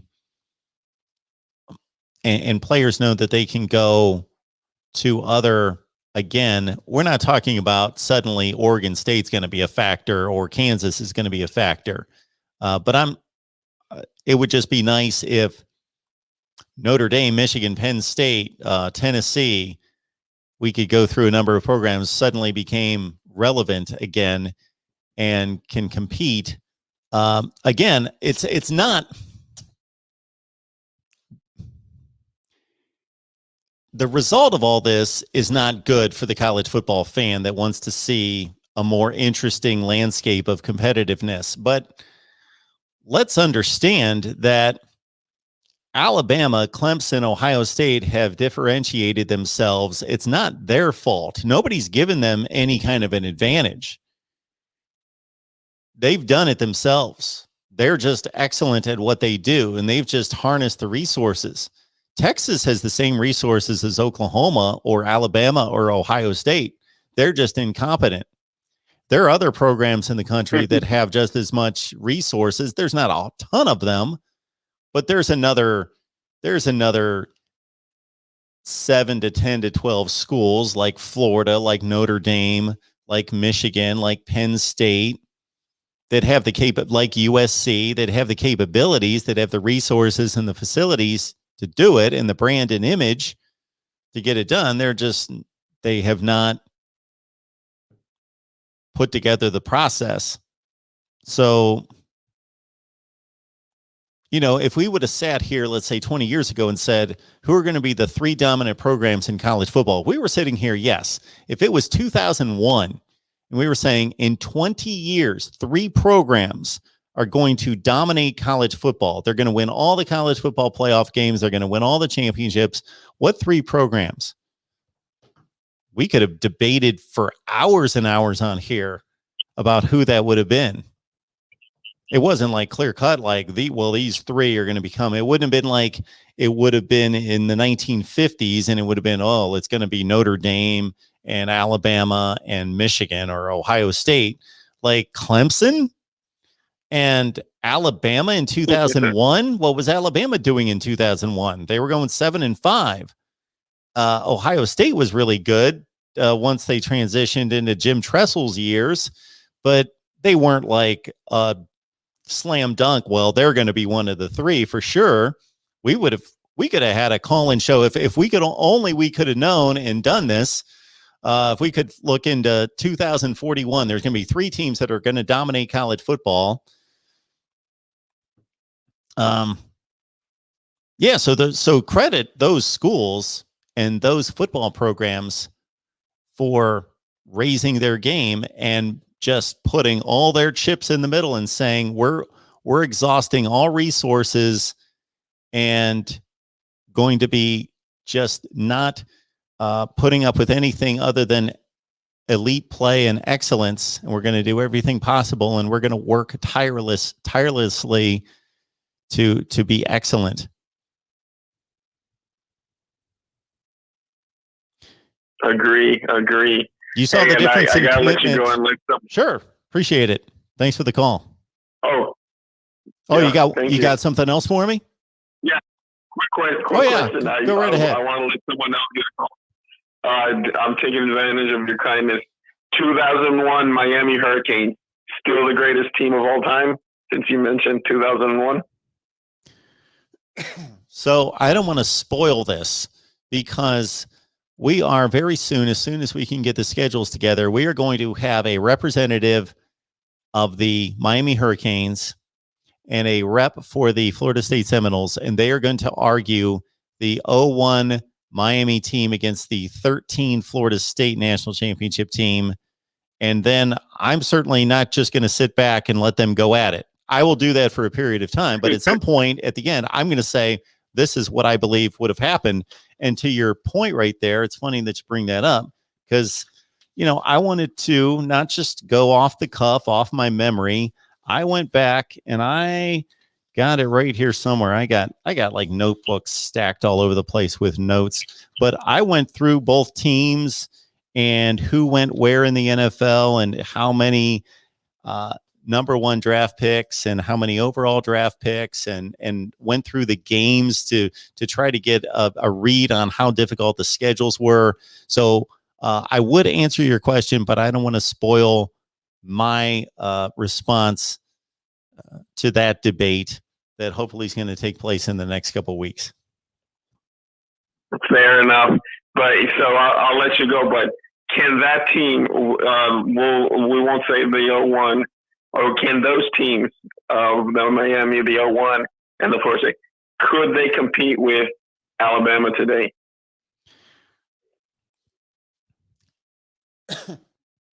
See, that's what's a fascinating topic as well, because if you're of the mindset that the players are constantly getting better, faster, stronger, well, it obviously doesn't happen in one season. We don't flip a switch and suddenly 2010 was so much better than 2009. It's an evolution.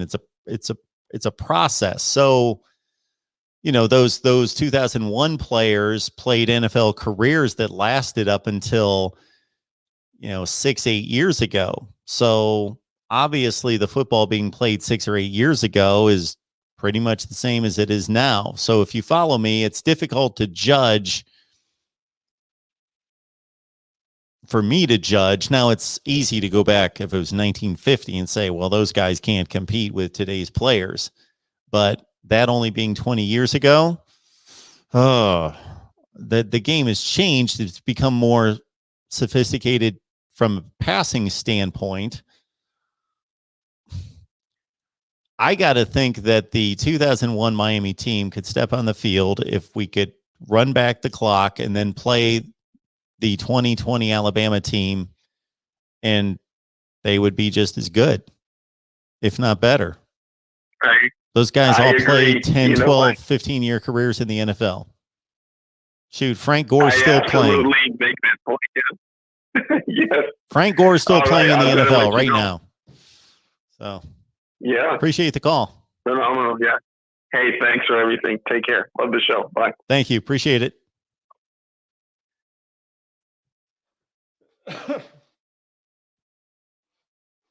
That is a difficult, it is a difficult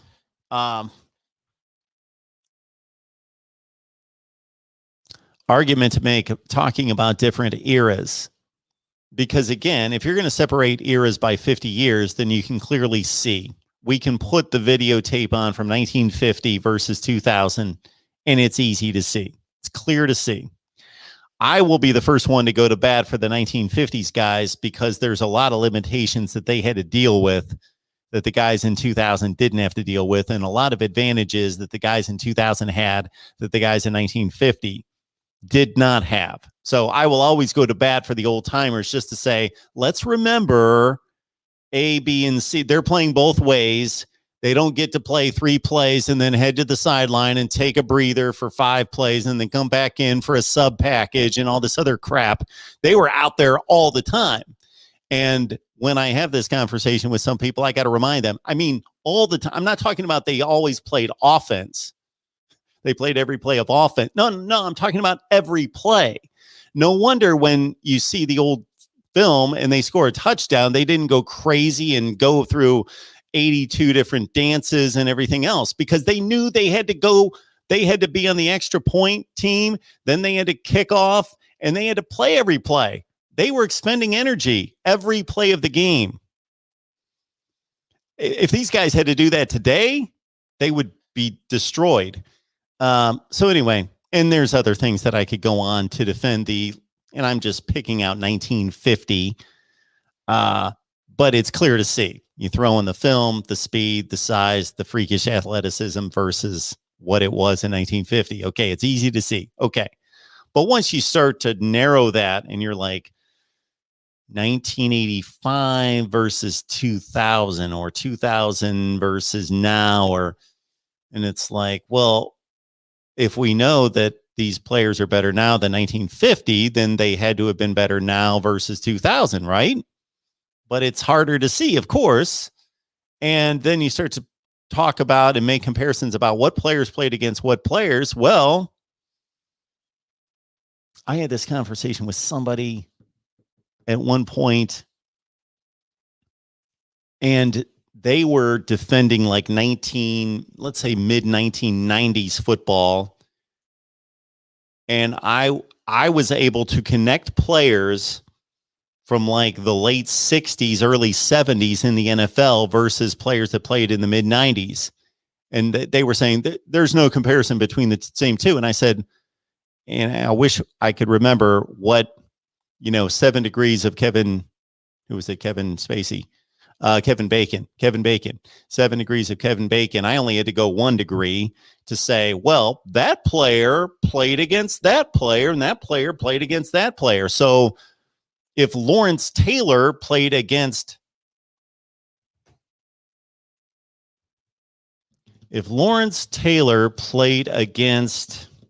trying to think who was at the tail end of their career. He missed Roger Staubach. If Lawrence Taylor played against Terry Bradshaw, who was drafted in 1970, and Lawrence Taylor also played against, Lawrence Taylor played until what, 94?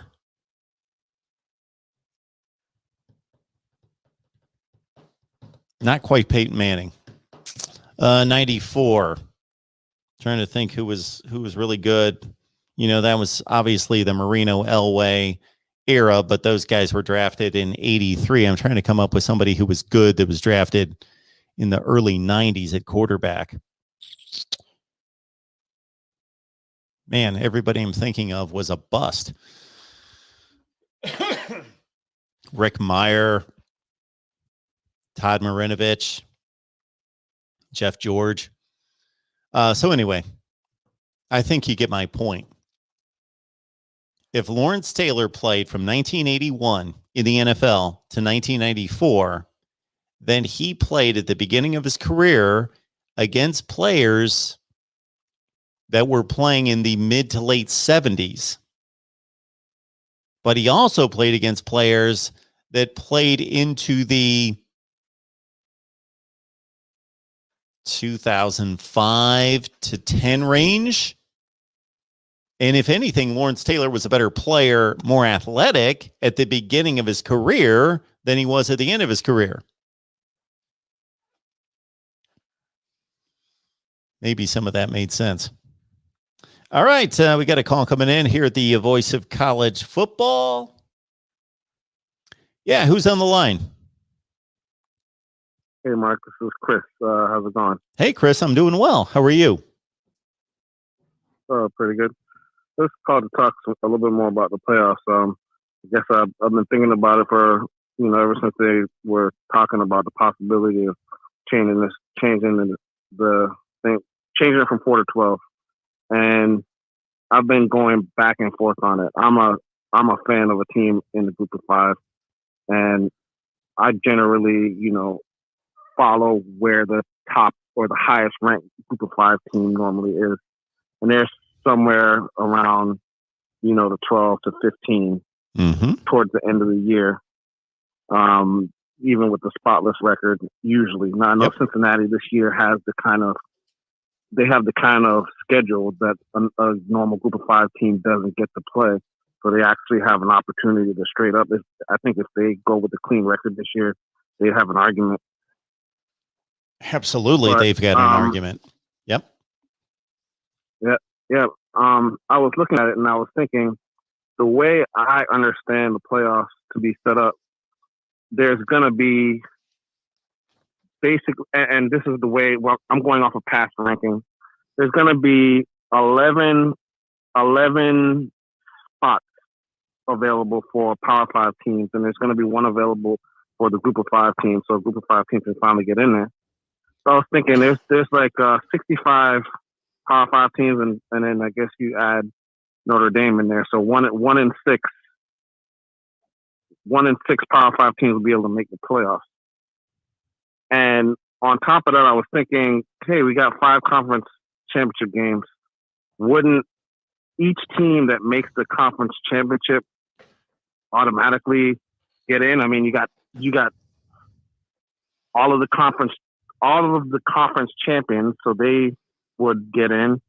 But then you should have the next highest ranked teams, I guess, that the playoff committee would look at. And I would assume that they would be all the teams that made the conference championship games.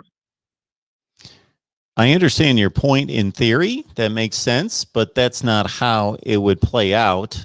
Not to a T. Are there going to be conference championship game losers that are going to make the playoffs? Absolutely, but not all of them. If you apply that 12-team playoff to the 7 playoff seasons, what you're saying, I could go through it. It's right in front of me. I've applied it through the playoffs, and I'm going to say, just by glancing at it, that you're right 75% of the time. Okay.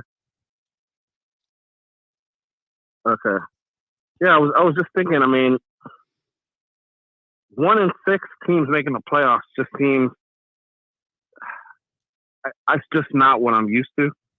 You know, at first when you say, okay, 12 out of 130 teams, yeah, you think of it, but, you know, you're like 1 in 6 teams. And then honestly, the way I think it'll go, you should probably get 3 teams from the SEC at least and 3 teams from the Big Ten. And if, you know, the way I look at it, there's going to be so many rematches from the previous season. You could have a rematch from, you know, the regular season and the conference championship, and then also in the playoffs. Oh, it's possible that 2 teams could play 3 times. It's not probable, but it's probably going to happen at some point. Yeah. What was your plan on how you thought they should have done it? All right, here we go. Excuse me. So I've released some videos on this, but here we go. So what I like about the playoff system is that it affords more teams the opportunity to win a national championship, more worthy teams, I believe. And I also like that all the conference champions out of the Power 5 are included. I also like that there was a decision made definitively about the group of 5. I didn't like that the group of 5 was patronized by saying, oh, we are going to rank you, but you're really never considered for the playoff. So there was a decision made there that they're going to be formally included. So I like that. There's a lot that I like about it. What I don't like is, number one, I don't like the buys. I don't think they're fair in any such way, because the NFL can have buys because those teams clearly earned it on the field and it can be measured. So if the Kansas City Chiefs go 14-2 and win their division, and the Pittsburgh Steelers go 11-5 and win their division, well, they played 16 game schedules in the same conference. So they played 10, 11, 12 of the same teams. And then even the 4 or 5 teams that they played that are different on their schedules are so similar that the Kansas City Chiefs clearly earned that bye with 14 wins over Pittsburgh's 11 wins. We're going to be comparing and evaluating teams whose schedules have nothing to do with each other, and it's going to be just a evaluation by the playoff committee that's not going to be validated statistically in any way. So these buys are not going to be earned, in my opinion. And what that does is it creates such an unfair advantage. So the team that gets the bye obviously is an automatic entry into the second round. The 2 teams that they have to play and risk losing. Of course, that's the first and foremost advantage of having a bye. The second is that you get beat up while the other team rests and stays healthy. The team that advances to play in the second round gets beat up because they had to play a really good team in the first round. Number 3, they could lose a player. In addition to getting beat up, they could actually lose an impact player, a starter, a star, or 2 or 3. And then the fourth consideration about the bye that I think is unfair, that I don't think many people, if anyone, is talking about is that, just to put names to the scenario so it's easier to follow, on Championship Sunday after, or Selection Sunday after the championship games, if the seedings come out, and let's say Alabama's got a bye and they're playing the winner of North Carolina and Penn State, well, Alabama gets to sit for 3 weeks before that game. And North Carolina and Penn State have to be laser focused on each other. So besides getting beat up, strategically, they cannot afford to look past their opponent and prepare for Alabama. They have to prepare for each other and be laser focused, and all their resources and time have to be focused on beating North Carolina or Penn State.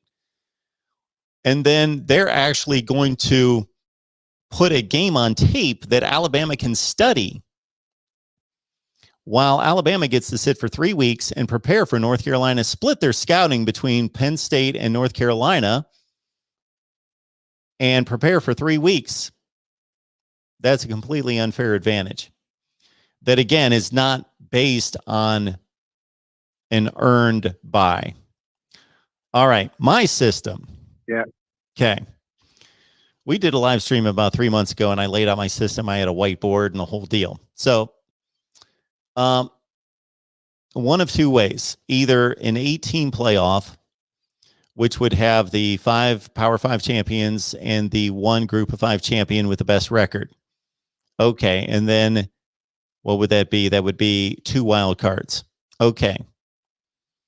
So the best Group of 5 champion would be selected by record, and if there's a tie for that, it would go to head-to-head, and then if there was no game played between the two teams, it would go to the team with the best strength of record. So that would be a combination of their dominance over their schedule and their schedule strength. And then I would apply the same metric to the at-large teams and the wild cards. And I went through a bunch of seasons and played this out. Again, we would go Power 5 record for the wild card teams, and then we would default to head-to-head, and then third would be, so there would be no selection of teams. We wouldn't argue. There'd be no argument about who should be in and who should be out, because we wouldn't have 13 people deciding who's in and who's out. It would be selected objectively. And I ran through all the playoff seasons to show how it would work, and posted that video. And I didn't see any issues with it. And I would apply, but if we were going to go 16, then I include all the conference champions. I include all the Group of 5 champions. We go 10 champions, and then we go 6 wild cards, and we do exactly the same thing. I would eliminate the human factor. Yeah, I like that too, because that's the other thing. I mean, if it's the same people picking the same, picking these same teams, I don't really know how much of a difference it is. I like the 16 teams. Yeah, the biggest moneymaker in college football now, and it's going to be even more so, is this playoff. It's what everybody talks about. It's the focus of the season. I think it's overemphasized, but I'm more of a traditionalist. And we're giving the entire power of the sport to 13 people to decide everything. Yeah, it also looks like the independents other than Notre Dame are going to have to either join a conference or probably should drop down, because how would BYU even be able to make it now? They're not, They're going to have the kind of season you stated at the beginning of the phone call. They're going to have to be 12-0 and just be ranked high enough to make it. Because it's going to be based on the rankings. Yeah. Other than the conference champions, it's just flat out who are the 12 best teams in the country, according to the playoff committee. Yeah, that's going to be I think they could do it. I just think that'll be it would be easier to me if they join back with they were in the Mountain West before, right? And to your point, in going through every playoff season, 2014 on, only one group of 5 would have made it every season except for last season, of course, was a crazy season.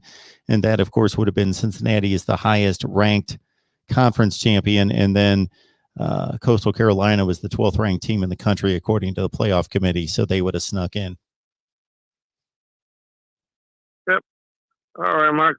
Yeah, I guess the only other thing I would say is I think the other thing that I think would probably fix this is if they had a better schedule. Like if they set it up in a way where there was enough cross play that we could kind of.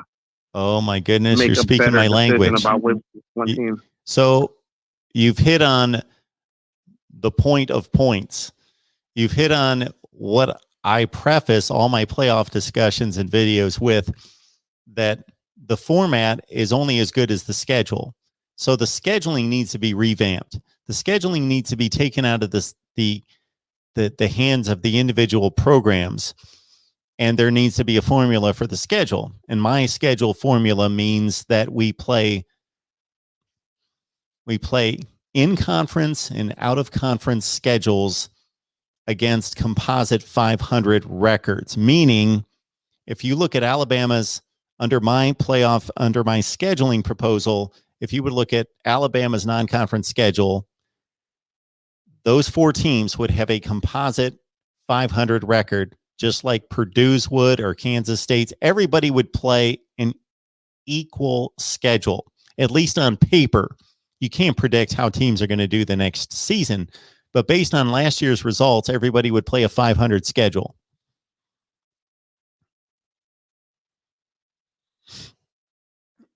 Yeah, that sounds. Yeah, that sounds. I don't know if I did a good job explaining that, but I've explained it so many times. I did a poor job there. Everybody would play a composite 500 schedule, both in conference and out of conference. And I've worked through it. I've done it. I just haven't thrown it out to say, let's do it. And each schedule would be built in the off season. This scheduling games 13 years in advance, there's no reason to do that. Yeah. Nobody else does it. The NFL doesn't have to schedule games 13 years in advance. A Major League Baseball schedule, goodness, that thing has to be the most complicated thing to put together. They can put it together during the off season. Yeah, and I really liked how last year BYU and Coastal, put that game together. Yeah, that was cool. Yeah, I mean, I know something like that couldn't happen, but at least, 1 or 2 years out, you don't even know how good the team is that you're going to play by the time you actually play with these 10-year deals. All right, Mark. Well, good talking to you. Yeah, appreciate the call. All right, thanks. Have a good night. Okay, have a good night. Bye-bye. A lot of super chats coming in. Thank you so much for that. BGPO Football Funk. DeAndre, thank you so much for that. The first one that came in tonight, NBA fan. Falconer X, thank you so much for the super sticker. Falconer X is the king of the super sticker. Kyle, thank you so much for your contribution. I usually read off all the super chats, but I miss them. And with the app that I use that allows me to post your comments to the screen, I hope everybody likes that little feature we have it here at the Voice of College Football. I try to get as many comments to the screen as possible. That because it advances the playlist, I can't go back and grab those previous super chats. So I try to get to them verbally, and then of course, post them to the screen. But Falconer X, Kyle, thank you so much. The Player Lee and Moonbot as well. And now we've got the Moonbot says, what do you got here? Will Frost get a Husker quarterback to the NFL? Not according to the current crop here. Also, the Yantey is going to run wild this year. So, yes, Yantey is a walk-on running back for Nebraska that Husker fans are mighty excited about. But he's been running in practice and in spring against the Nebraska defense. So we'll see. Although the Nebraska defense should be pretty decent this year with 10 starters coming back. Here we got Falconer X. My playoff proposal. Top preseason 64 teams qualify for the playoffs starting game 1. Who are the preseason 64? How are they determined? Based on nothing. Based on the previous season's top 64 teams? Miami gets a bye to the top 16 every year. Problem solved. Everyone else is out. At least Miami only advances to the top 16. And then Hurricane fans will be able to brag for the next 5 years that we always have a top 16 team. Falconer X with a little wink wink for the Canes right there. All right. Appreciate everybody jumping on. Hopefully I've not missed anything overly insightful, comical, or otherwise. I'm sure I've missed comical comments in the chat tonight because there are plenty.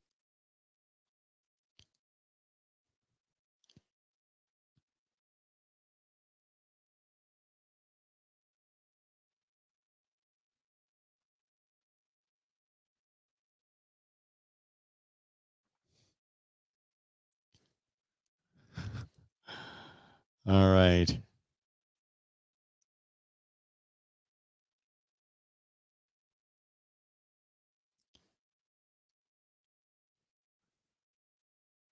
All right, folks, it's been a good time here at the Voice of College Football. Appreciate everybody being here. Keep in mind that we've got live streams on the team-specific channels as well. I know that I've received some comments about not doing as many live streams here, but don't forget about those team channels. So we got live streams Nebraska on Tuesday night, Florida State on Wednesday, Ohio State on Wednesday, Miami on Thursday twice, Oklahoma on Friday. And for the last couple of weeks, we've done an Oregon show on Tuesday as well. Right here at the Voice of College Football, Mark Rogers TV. Yeah, I'm not going to bed for a long, long time because I've got work to do and I've got to eat dinner. And then I'm going to take that NyQuil and that's going to knock me out. We'll see you all this weekend. I'll be posting videos and may go live at some point. Definitely the next live show will be Tuesday with Nebraska, but you know me, we'll come back before that at some point to talk college football with you. Thanks for making it happen. Thank you so much for the support tonight and every day right here at the Voice of College Football. See you next time.